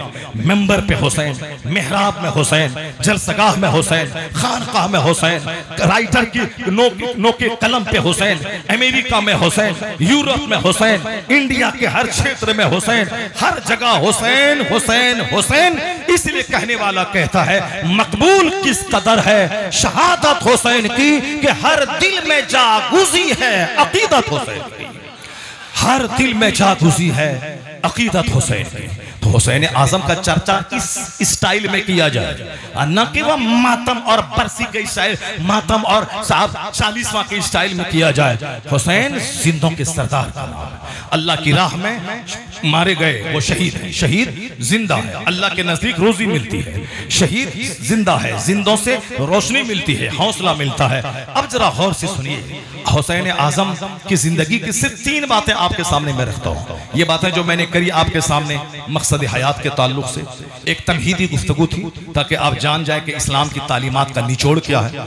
मुमकिन है कि मेरी आपसे फिर दोबारा मुलाकात ना हो, मुमकिन है कि आप दोबारा फिर इस तरह के जलसे में नहीं आए, क्योंकि आजकल दिमाग खराब करने वाले लोग हर गली में मिलेंगे और दिमाग को फ्रेश करने वाले लोग लाखों में करोड़ों में कोई मिलेंगे, मगर दिमाग खराब करने वाले लोग 1 मिनट में मिल जाएंगे। जलसे से बाहर निकलें वो कह देंगे कि साहब अरे यार सब अपनी अपनी बातें करता है, कितना कोई किसी की नहीं सुनने का, सुनना सबकी अपने मन की करने का। देखिए ये नसीहत सुनने के बाद दिल नर्म हो गया था, अब नमाज पढ़ने का मैं मूड बना रहा था, लेकिन ये पागल मिला नसीहत का सारा पानी उतार दिया। अब क्या होगा? इसलिए अब एक बंदा कुर्बानी किया, बोलता अरे यही पैसे से किसी गरीब को देते, गरीब की बेटी की शादी करवा देते, क्यों ऐसा कर रहे हो? कुर्बानी करने से क्या होगा? 2-4 केजी गोश्त बाजार से मंगवा लेते, खा लेते, बाकी ये पैसा गरीबों को खैरात कर देते। इतने बड़े पागल मौजूद हैं। 1 मिनट में आपका दिमाग फ्रेश होगा और 1 मिनट के बाद वह दिमाग खराब कर देगा। अगर आप तकरीर सुनेंगे, वाज सुनेंगे, आलिमों की सोहबत में रहेंगे, तो उस खबीस मरदूद का जवाब क्या देंगे? जो मरदूद ये कहता है कि कुर्बानी करने से क्या फायदा है, 1 लाख का बकरा ज़बह करने से क्या फायदा है, 1 लाख गरीब को दे देते, उस खबीस मरदूद के इस एतराज का जवाब आप कैसे देंगे? जब तक आप आलिम की सोहबत में नहीं रहें, जब तक आप खुद स्टडी नहीं करें, खुद मुताला नहीं करें। इसलिए तो जलसा जरूरी है, इसलिए तो आलिम की सोहबत जरूरी है।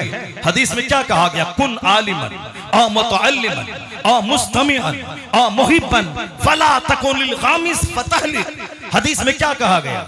या तो आलिम बन के जिंदा रहो, ताकि खुद से पढ़ते रहो, 10-10 हज़ार किताबें पढ़ते रहो, 20-20 हज़ार किताबें पढ़ते रहो और अपने दिमाग को जिंदगी देते रहो। अगर आलिम नहीं बन पाए तो मुतअल्लिम बन के जिंदा रहो, यानी आलिम तुम्हें सिखाएंगे, तुम उनसे सीखो, 5 मिनट सीखो, 5 घंटे सीखो, 5 सेकंड सीखो, लेकिन सीखो। जो 20 साल तक जो मौलाना मदरसे में पढ़े, अगर वो 3 दिन लगातार किताबों का मुताला छोड़ दें, तो एक दानिश्वर ने कहा है कि मौलाना कभी दिल मरने लगता है, वह भी आम जाहिलों की तरह सोचने लगता है। तो इस दिल को जिंदा रखने के लिए डेली स्टडी करना होगा। जैसे जिंदा रहने के लिए डेली खाना जरूरी है, उसी तरह दिल को जिंदा रखने के लिए डेली किताबों का मुताला जरूरी है, चाहे 5 मिनट हो या 5 घंटा हो। मुताला आदमी को संकटों से निकालता है, मुताला आदमी को अंदर से स्ट्रॉन्ग बना देता है, मुताला बेशुमार उलझनों को दूर कर देता है, दिमाग की गिरहें खोल देता है, मुताला ज़बान की लुकना दूर कर देता है।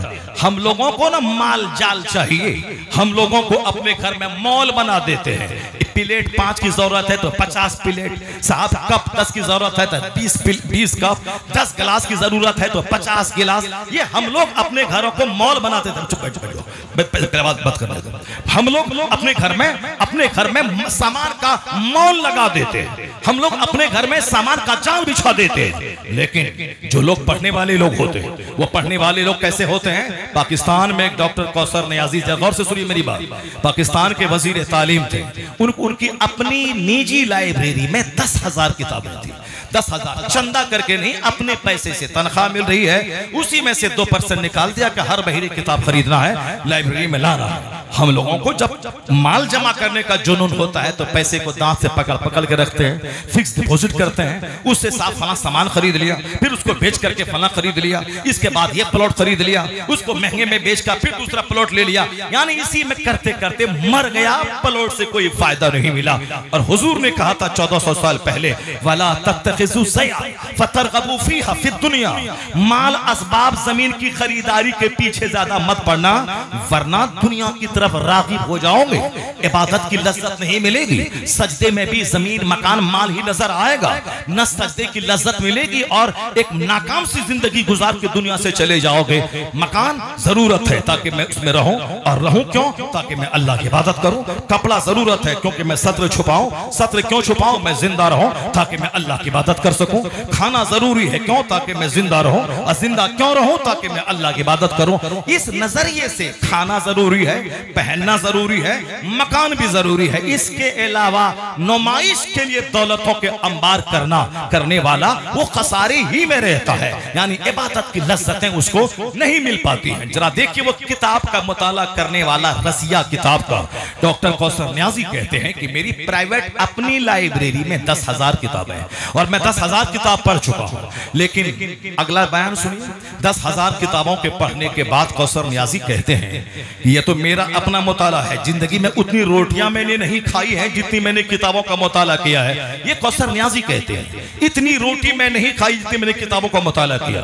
लेकिन जब मैंने आला हजरत फाजिले बरेलवी की किताबों का मुताला शुरू किया तो 10,000 किताबें पढ़ने वाला वो दिल्ली में 2 किताब पढ़ के नाटक करने वाला नहीं, वो गली कूचे में नाचने वाला छोकरा नहीं, जो आला हजरत के खिलाफ, ताजुल शरिया के खिलाफ, मुफ्ती आजम हिंद के खिलाफ, मसलक आला हजरत के खिलाफ, फतवा रसिया के खिलाफ, कंजुल ईमान के खिलाफ, ये छोकरा नाचने वाला क्या जानने गया कि रजा किसका नाम है, ताजुल शरिया किसका नाम है, मुफ्ती आजम हिंद किसका नाम है।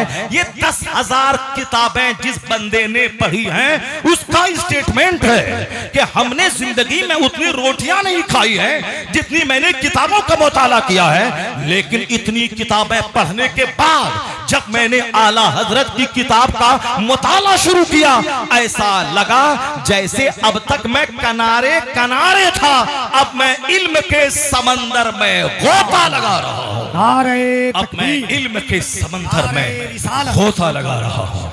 खैनी का रसिया मत बनिए, बीड़ी का रसिया मत बनिए, रजनीगंधा का रसिया मत बनिए। रसिया किसका बनिए? किताबों की स्टडी का, कुरान पाक की तिलावत का, जिक्र और दुरूद का, रिज़्क़ हलाल की तलाश का, आलिम दीन की सोहबत में रहने का। तब दिमाग की गिरहें खुलेंगी, वरना फिर मातम करते रहिएगा और इमाम हुसैन का नाम लेते रहिएगा। पता चला क़यामत के दिन हुसैन के बागियों के साथ जहन्नम का फैसला हो रहा है। जो हमेशा हुसैन हुसैन करता हो, 30-40 साल से हुसैन की तालीमात को आम करता हो, हुसैन पाक की फजीलत वाली हदीस पढ़ता हो। मुस्तफ़ा ने कहा था हमारे हानी मैंने दुनिया, ये दुनिया के मेरे 2 फूल हैं। मुस्तफ़ा ने कहा था अल हसन वल हुसैन सय्यदा शबाब अहली जन्ना, हसन हुसैन जन्नती नौजवान के सरदार है।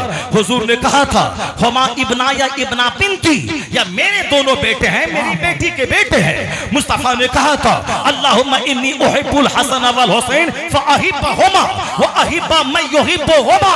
मुस्तफ़ा ने कहा था इलाही मैं हसन हुसैन से मोहब्बत करता हूं, तू भी इनसे प्यार कर, और जो इन दोनों से प्यार करे उससे भी तू प्यार कर, उससे तू प्यार कर। खुतबा को दराज करने वाले मुस्तफ़ा, अपनी पुश्त पे हुसैन को बैठाने वाले मुस्तफ़ा, उनके होंठ को खजूर की तरह चूसने वाले मुस्तफ़ा, उनकी आंखों में आंखें डालकर पर्सनैलिटी डेवलपमेंट करने वाले मुस्तफ़ा।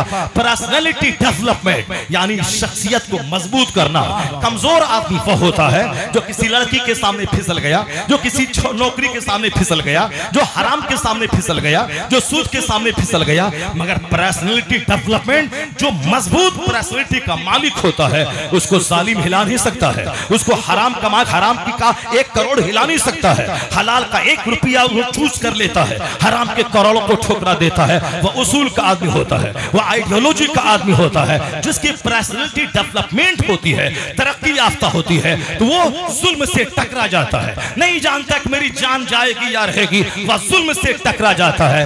ये सजदा दराज करके, पेशानी को चूमकर, होंठ को चूसकर, अपनी गोद में लेके जुमा का खुतबा पढ़कर, हुसैन आजम को गोद में लेके अपने बेटे इब्राहिम को कुर्बान करके हुसैन की जिंदगी को बचाने वाला, ये पर्सनैलिटी डेवलपमेंट मुस्तफा ने की थी कि आज मैं हुसैन को कांधे पे सवार कर रहा हूं।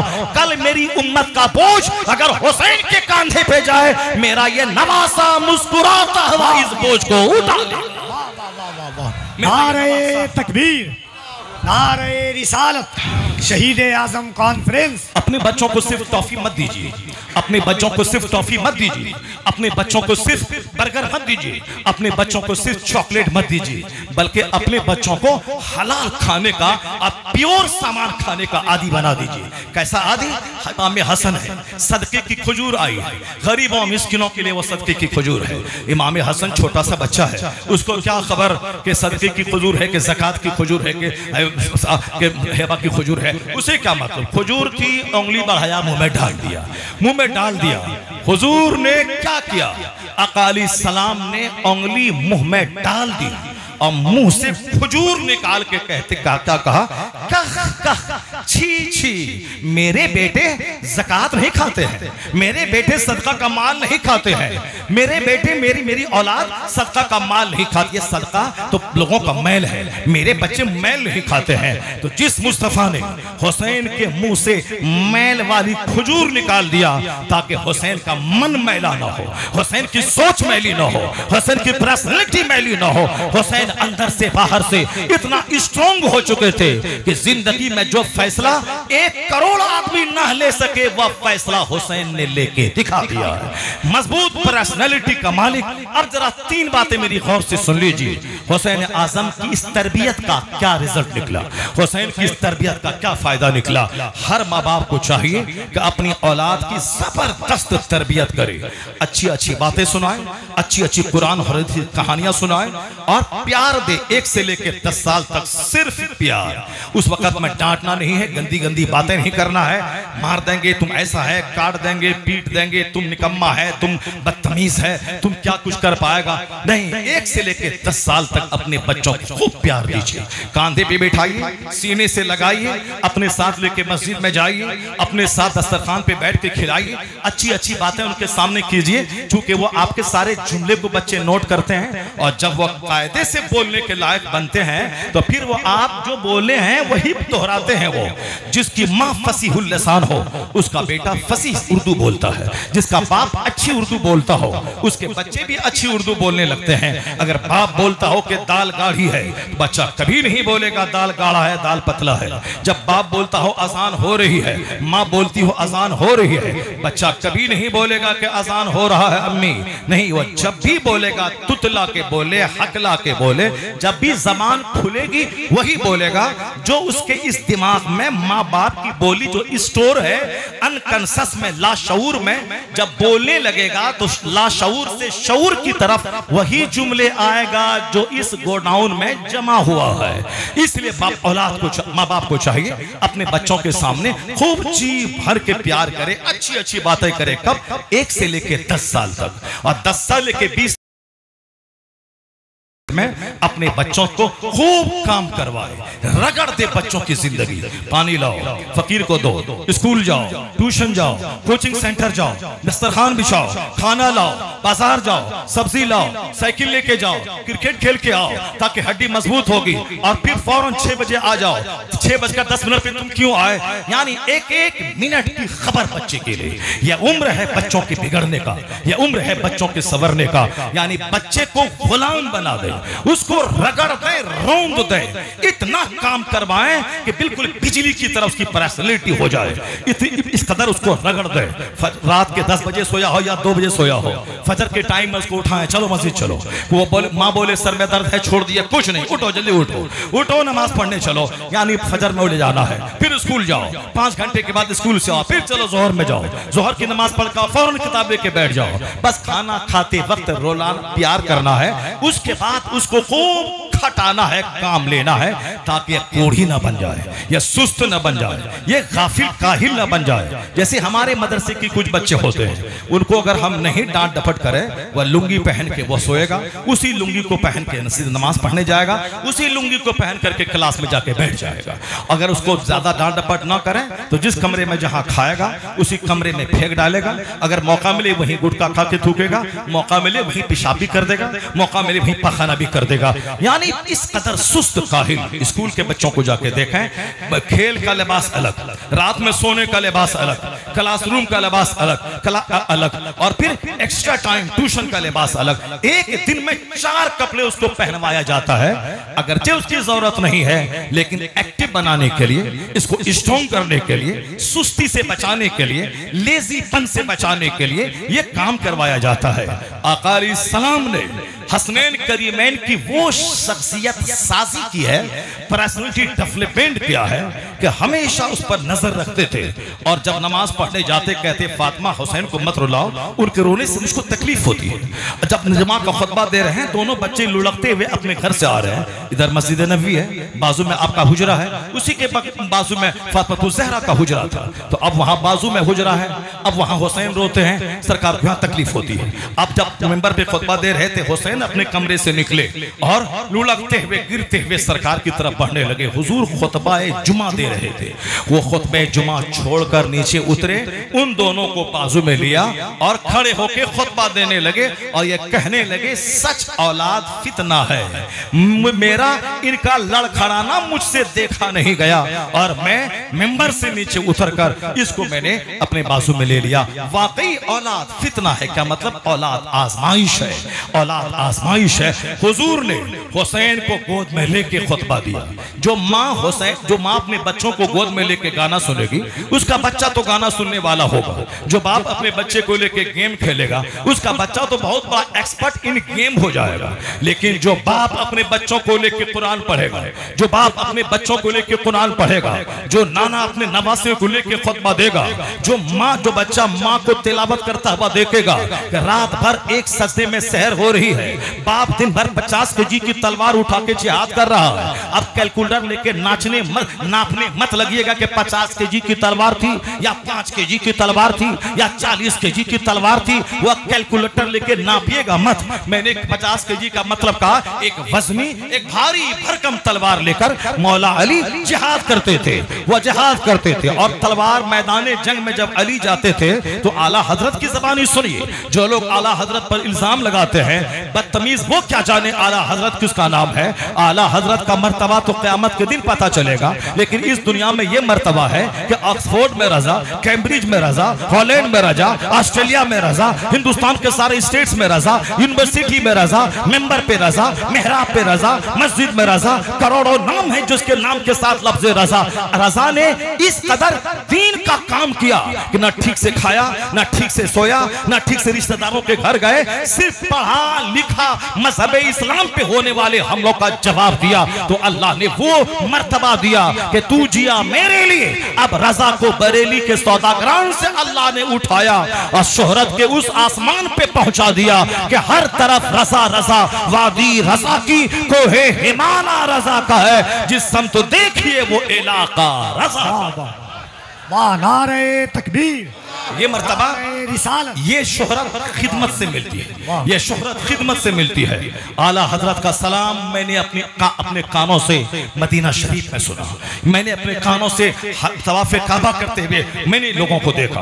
बगदाद मुअल्ला में 1000 मनक़बतें गौसे पाक की शान में जितने लोगों ने लिखी हैं, 2 3 4 5 6 10 लोग उनकी मनक़बत पढ़ते होंगे, मगर जो रज़ा ने मनक़बत लिखी है, वाह क्या मर्तबा ए गौस है बाला तेरा, ऊंचे ऊंचों के सरों से है कदम आला तेरा। ये मनक़बत क्या पाकिस्तानी, क्या हिंदुस्तानी, क्या बांग्लादेशी, हजारों की जबान पे वही मनक़बत है जो रज़ा की लिखी हुई है। पता ये चला रज़ा का कलाम मुस्तफा की बारगाह में भी मकबूल है, गौसे आजम की बारगाह में भी मकबूल है।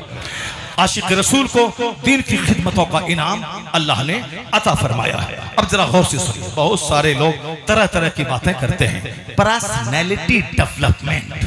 हजरत इमाम हसन ने अपनी माँ को देखा था, 5 वक्त की नमाज पढ़ती हैं, ईशा की नमाज के बाद नफल के लिए जब खड़ी होती हैं, एक ही रकात में सुबह हो जाती है। किसने? हुसैन ने देखा था। इमाम हसन ने अपनी माँ को देखा था, अपने बाप को देखा था कि बाप मेरे दिन भर जिहाद में रहते हैं, रात भर सजदे में रहते हैं, सुबह जब फजर के लिए जाते हैं तो मोहल्ले के सारे लोगों को फजर के लिए उठा के ऐलान करते हुए चले जाते हैं। ये दर्द था कि सारे लोग नमाजी बन जाए, सारे लोग नेक बन जाए। नबी के घर वालों के बारे में जो आया है, हुजूर ने फरमाया है, इन्नी तरक्तु फीकुम अमरैन, मैं तेरे दरमियान दो चीजें छोड़ के जा रहा हूं, एक कुरान करीम और एक मेरी इतरत अहले बैत, यानी मेरे घर वाले। क्या मतलब? अगर तुम इसको मजबूती से पकड़े रहोगे तो राह रास्त पे रहोगे, अगर तुमने छोड़ दिया तो तुम गुमराह हो जाओगे। इन दोनों को मजबूती से पकड़े रहना। क्यों पकड़े रहना? कुरान थ्योरी है, अहले बैत अथार सब्र करके उस थ्योरी को प्रैक्टिकल में अमल करके दिखला दिया।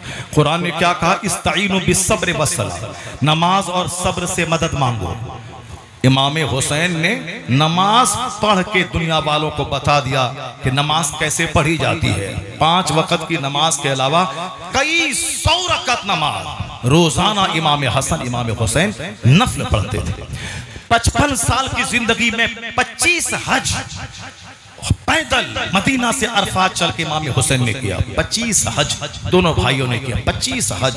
हम लोग तो एयर कंडीशन खेमा है मीना में, एयर कंडीशन अरफात में भले ही नहीं है मगर वहां भी खेमों में है, बाहर तो एयर कंडीशन नहीं है, मगर पानी की फुहार पड़ती रहती है। इस कदर एसी एयर कंडीशन, बस एयर कंडीशन, सफा मरवा के बीच की सारी जगह फुल्ली एयर कंडीशन।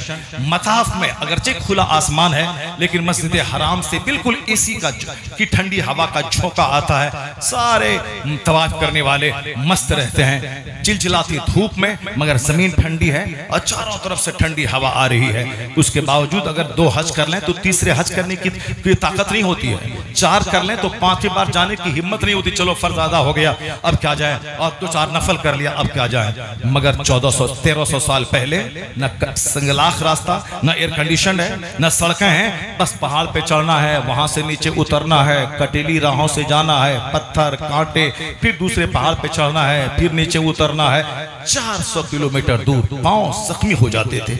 मगर इमाम हुसैन और हसन दोनों भाइयों की पर्सनैलिटी ऐसी डेवलपमेंट हुई, नेकियों के लिए हरीस, नेकी में सबसे आगे बढ़ने वाला, नमाजी नंबर 1, सखी नंबर 1, हाजी नंबर 1। 25 हज पैदल किया। आला किस्म का घोड़ा मौजूद रहता था। ऐसा नहीं कि घोड़ा नहीं था तो पैदल न चलते तो क्या करते, नहीं, आला किस्म के घोड़े मौजूद हैं जो उसे जल्दी से पहुंचा दें अरफात, लेकिन पैदल चलते थे। क्यों? नाना जान की हदीस याद थी। हुजूर ने कहा था, जिसका पांव दीन की राहों में गर्द आलूद हो जाता है, जहां जहां तक गर्द जाती है, धूल जाती है, वहां वहां तक जहन्नम की आग हराम हो जाती है। मस्जिद जाइए पांव में धूल लगे, मदरसा जाइए पांव में धूल लगे, जलसा में आइए पांव में धूल लगे, खुदा की राह में पांव में धूल लगने दीजिए, सजदे की जगह में धूल रहने दीजिए। जब तक पेशानी पे धूल रहेगी सवाब मिलता रहेगा। वजू के करने के बाद पूरा रगड़ के तौलिया से साफ मत कीजिए। जब तक हाथ तर रहेंगे, चेहरा तर रहेगा, अज्र मिलता रहेगा। पांव में धूल लगे रहने दीजिए। जब तक धूल रहेगी सवाब मिलता रहेगा। इस कदर सवाब हासिल करने का शौकीन कि घोड़ा रहने के बावजूद पैदल चल के जाते अरफात। 25 हज, हाजी नंबर 1, नमाजी नंबर 1, मुजाहिद नंबर 1। ऐसा बेटा कैसे पैदा हो गया जो हज करता जा रहा है, थक नहीं रहा है, सजदा करता जा रहा है, थक नहीं रहा है, अपना 3 दिन फाका करके भूखा रह के गरीब मिस्किन यतीम को खिला रहा है, कोई चेहरे पे मलाल नहीं है। ऐसा बेटा दुनिया को किस बाप ने दिया, किस माँ ने दिया? हमारा बेटा 2 बार बोले बाजार से सामान लाओ, आंख दिखाता है। तीसरी बार कहें तो बोलता नहीं जाएंगे, आप ही जाइए। चौथी बार कहें तो घर से भाग जाता है। मेरा बेटा अपनी बात मुझ पर प्रेशर बनवा के मुझसे मनवाना चाहता है। अब्बू, मैं पढ़ने गया था कोटा, वहां एक लड़की बड़ी खूबसूरत मेरे क्लास की थी, दिल उसको दे दिया। अब्बू मेरी बात मान लीजिए, मम्मी बाप से मेरी बातें मनवा दो ताकि उसी लड़की से ब्याह करना है। यानी भेजा था डॉक्टर की बनने की तैयारी करने के लिए, MBBS की तैयारी करने के लिए। वहां जाके एक लड़की का आशिक बन के चला आया। उसको DM बनने भेजा था, आशिक बन के चला आया। SP बनने ने भेजा था, आशिक बन के चला गया। उनको भेजा था कि बैरिस्टर बनना। एक बैरिस्टर हमारा है हिंदुस्तान में जो सारे पार्लियामेंट को हड़काए रहता है, गृह मंत्री जिसकी अंग्रेजी सुन के दंग रहता है, प्रधानमंत्री जिसकी बोली सुनने के बाद दंग रहता है। इसलिए हमारे लोगों ने कहा बेटा बैरिस्टर बन। एक हड़काए हुआ है, अगर 50 बैरिस्टर पार्लियामेंट पहुंच जाए तो हमारे खिलाफ न कोई प्लान बना पाएगा, न कोई बुरी निगाह उठा के देख पाएगा। अपने बच्चों को बैरिस्टर बनाओ, अपने बच्चों को लॉयर बनाओ, अपने बच्चों को जज बनाओ। नेतागिरी मत करो, दूसरों का तलवार चाटने वाला मत बनाओ। इलेक्शन होने वाला है, देख लो कि ऑनेस्ट ईमानदार है, जाओ वोटिंग कर दो, बस खेल खत्म। कौन है, किस पार्टी का है, क्या है, नहीं है, अपने क्षेत्र का भला जिससे हो और अपने मुल्क में अपनी मिल्लत का भला जिससे होता हो। भला तो कोई करेगा नहीं, मगर फिर भी जो दुश्मन है, जो छोटा दुश्मन है, ये बड़े दुश्मन से ज्यादा बेहतर है, इसी को तरजीह देना है, यानी उसको वोट दिया। बाकी सारा टाइम पढ़ने में, लिखने में। जिस तरह से हिंदुस्तान का वजीर आजम हिंदुस्तान के बड़े उद्योगपति की बीवी के सामने हाथ जोड़ के खड़ा रहता है, पैसा बोलता है, वह उसके सामने चरण छूता है। पूरे भारत 140 करोड़ का राजा, वो राजा जाके एक बिजनेसमैन की बीवी के सामने ऐसे हाथ झुका था और साहब उसका चरण छूता है। वहां जाने के बाद बड़े बड़े पैसे वालों के, आखिर ये क्या चीज है, पैसा बोलता है। तो तुम पैसा कमाओ, मालदार बनो, फैक्ट्री दो, दौलतमंद बनो और नमाजी बनो, ताकि मरने के बाद जन्नत भी बाकी रहे और दुनिया में खुशहाली भी तेरे पास रहे। यह पैगाम कुरान देता है कि रब्बना आतीना फिर दुनिया हसना व फिल आखिरते हसना, इस दुनिया में भी अच्छाई अता फरमा, मरने के बाद भी अच्छाई अता फरमा। तो जिस तरह खेत दुकान जाए बगैर बिजनेस नहीं बढ़ता, उसी तरह मस्जिद गए बगैर भी जन्नत नहीं मिलती है। तो दुनिया में आंख खोल के जीना होगा। अपने बच्चों को पॉलिटिकल लीडर मत बनाइए, बैरिस्टर बनाइए। जमीन बेच दीजिए, मकान बेच दीजिए, जो कुछ जेवर है बीवी का सब बेच दीजिए, मगर अपने बच्चों को जज बनाइए, अपने बच्चों को बैरिस्टर बनाइए, अपने बच्चों को लॉयर बनाइए, अपने बच्चों को बैंक का प्रोबेशनरी ऑफिसर बनाइए। आधा घंटा दिन सिखाइए, बाकी 5-6 लेके 10 घंटे तक उसको फिजिक्स, केमिस्ट्री, बायोलॉजी पढ़ाइए, ताकि हमारा बच्चा डीएम बने। अगर डीएम बन गया तो जिस तरह हमारे मुख्यमंत्री भी हार गए, अगर नवंबर में हार गए तो सीधे हरनौत चले जाएंगे, अपने मकान चले जाएंगे। अगर उत्तर प्रदेश का पंडित जी हार गया तो सीधे गोरखपुर के गोरखनाथ मंदिर चले जाएंगे, झाल बजाएंगे। अगर हमारा प्रधानमंत्री हार गया तो सीधे पवेलियन गुजरात चले जाएंगे। लेकिन अगर मेरा बेटा डीएम बन गया और वह पटना का डीएम बन गया तो पटना का डीएम, सीतामढ़ी का डीएम, पूर्णिया का डीएम जब भी रहेगा 60 साल तक एक डिस्ट्रिक्ट का मालिक बन के रहेगा। ऐसा नहीं कि 4 साल इलेक्शन जीता तो रहा कुर्सी पे, उसके बाद भागा तो चला गया कुर्सी से हाथ धो बैठा। नहीं, डीएम रहिए, 50-60 साल तक डिस्ट्रिक्ट का मालिक रहिए। बच्चे को डीएम बनाइए, खूब तिजारत में आगे बढ़िए, बड़ा काम कीजिए, तिजारत में मेहनतें कीजिए, माल लगाइए। शादी ब्याह, घर मकान दुकान में ज्यादा पैसे मत लगाइए, वरना खिला देंगे 40 आइटम की बिरयानी और साहब मिठाई। 1 सेकंड के बाद नजर आपके सामने से जहां हटी, नजर मिली, वाह अहमद भाई क्या जबरदस्त खाना आपने खिलाया है, पूरे सीतामढ़ी में कोई नहीं खिलाया है। लेकिन 1 सेकंड के बाद जहां नजर हटी, हराम का माल था, लूट के लाया था, कूट के खिला रहा है। 1 सेकंड में हरामखोर बना देता है। तो उसकी खुशी के लिए आप अल्लाह को नाराज कीजिएगा, उसकी खुशी के लिए आप फजूल खर्ची कीजिएगा, उसको खुश करने के लिए शैतान का भाई आप बन जाइएगा।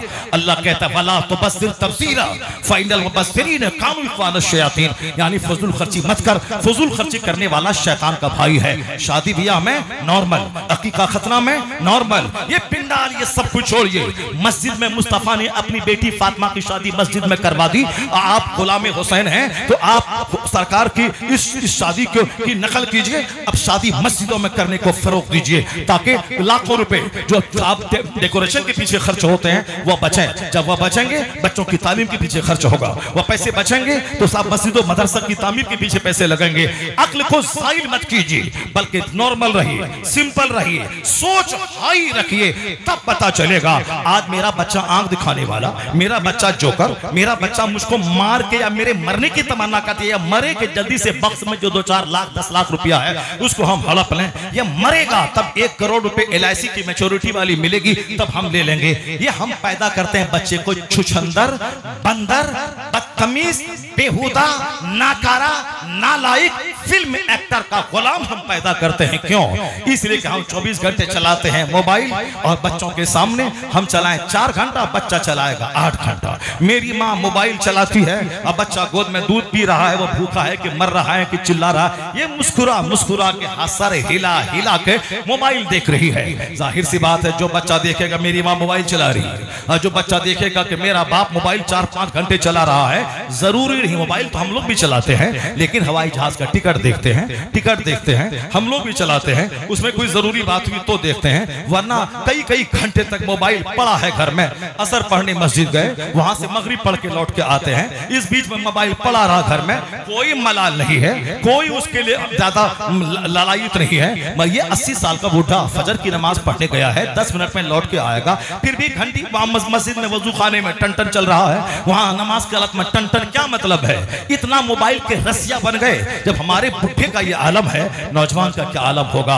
माँ का कैरेक्टर बच्चों पे असर अंदाज होता है, बाप का किरदार बच्चों की गुट्टी में पिलता है। जब बाप हो मोबाइल चालक, जब बाप हो गुटखाखोर, जब बाप हो बेनमाजी, जब बाप हो 3-3 घंटे सिनेमा हॉल में सिनेमा देखने वाला, उनके बच्चे का आवारा होना तय है, उनके बच्चों का माँ बाप का गुस्ताख होना तय है, उनके बच्चों का लड़कियों का आशिक होना तय है, उनके बच्चों का काम चोर होना तय है। लेकिन जिसका बाप एक्टिव हो, जिसका बाप नमाजी हो, जिसका बाप मेहनती हो, जिसका बाप शरीफुत्तबा हो, जिसकी माँ करीमुल नफ्स हो, उनके बच्चों का नेक बनना भी तय है। तो करबला में ढोल नहीं मिलता, डीजे नहीं मिलता, ये पैगाम मिलता है।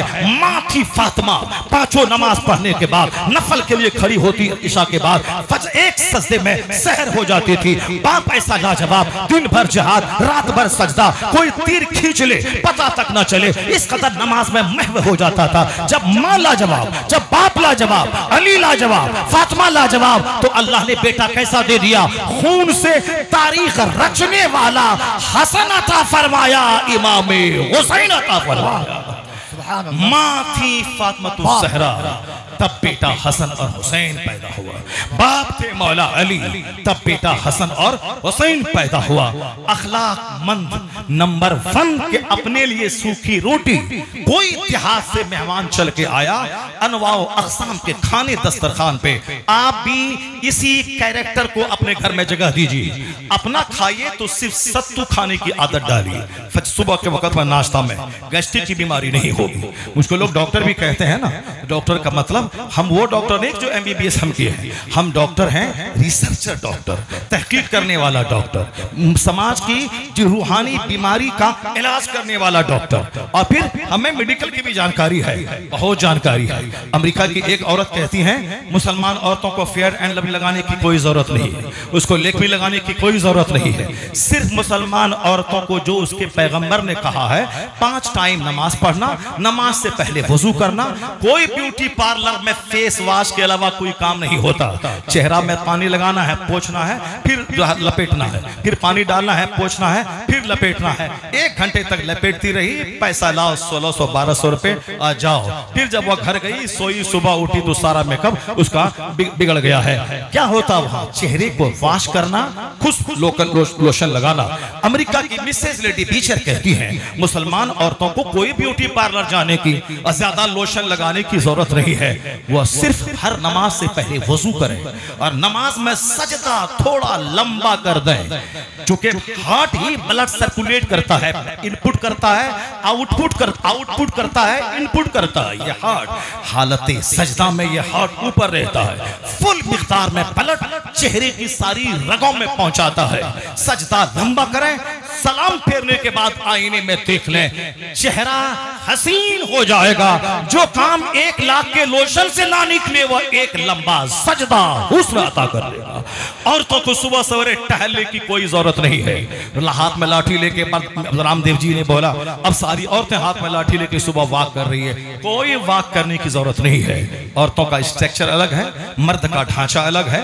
औरतों को अल्लाह ने उसी टाइप का बनाया है, वो ज्यादा भाग दौड़ नहीं भी करें, वो अपने घर में रहें, शौहर को खुशी अता करें, एक अच्छा बच्चा पैदा करें, घर के माहौल से टेंशन को दूर करें। शौहर 10 घंटे कमा के जब बाहर से घर आए, एक मुस्कुराहट देकर सारा गम उसका हल्का कर दें, इस काम के लिए वो पैदा हुई हैं। अगर दोनों छकड़े का दो बैल है कि एक बैल इधर एक गाय इधर, तो फिर वो करना होगा कि एक साल मर्द बच्चा देगा और दूसरे साल औरत बच्चा देगी। एक साल मर्द बाहर काम करेगा, औरत खाना बनाएगी, और दूसरे साल औरत बाहर काम करेगी, मर्द बेचारा सस्पेंस में चाय बनाएगा और साफ वो गोभी काटेगा, आलू काटेगा, गोभी काटेगा, प्याज काटेगा।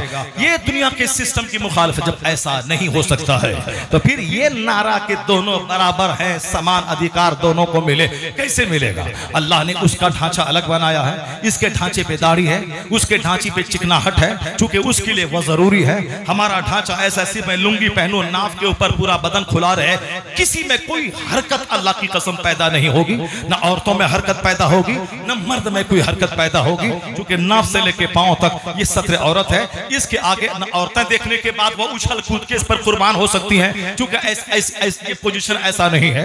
तो मर्द का सत्र औरत ये है, मगर इसके ऊपर औरतों को जो अल्लाह ने स्ट्रक्चर और ढांचा बनाया है, अगर वो मर्द की तरह अगर वो नेकेड है बगैर कपड़े के, तो आज तो रोजाना 50 खबरें अखबार में छपती हैं गैंग रेप की के 10 लुच्चा लफंगा रास्ते में कोचिंग सेंटर से आने वाली जींस टी शर्ट पहन के आने वाली एक लड़की को किडनैप किया और बारी बारी से गोडाउन में मकई के खेत में रेप करता रहा। उसके बाद बेइज्जती से बचने के लिए ज़बह करके 50 टुकड़ों में उसको काट दिया। अभी 5 दिन पहले मध्य प्रदेश में केस आया कि मेडिकल कॉलेज में पढ़ने वाला मुसलमान की बेटी, हिंदू का लड़का, ये दोनों आपस में करते करते प्यार करने लगे।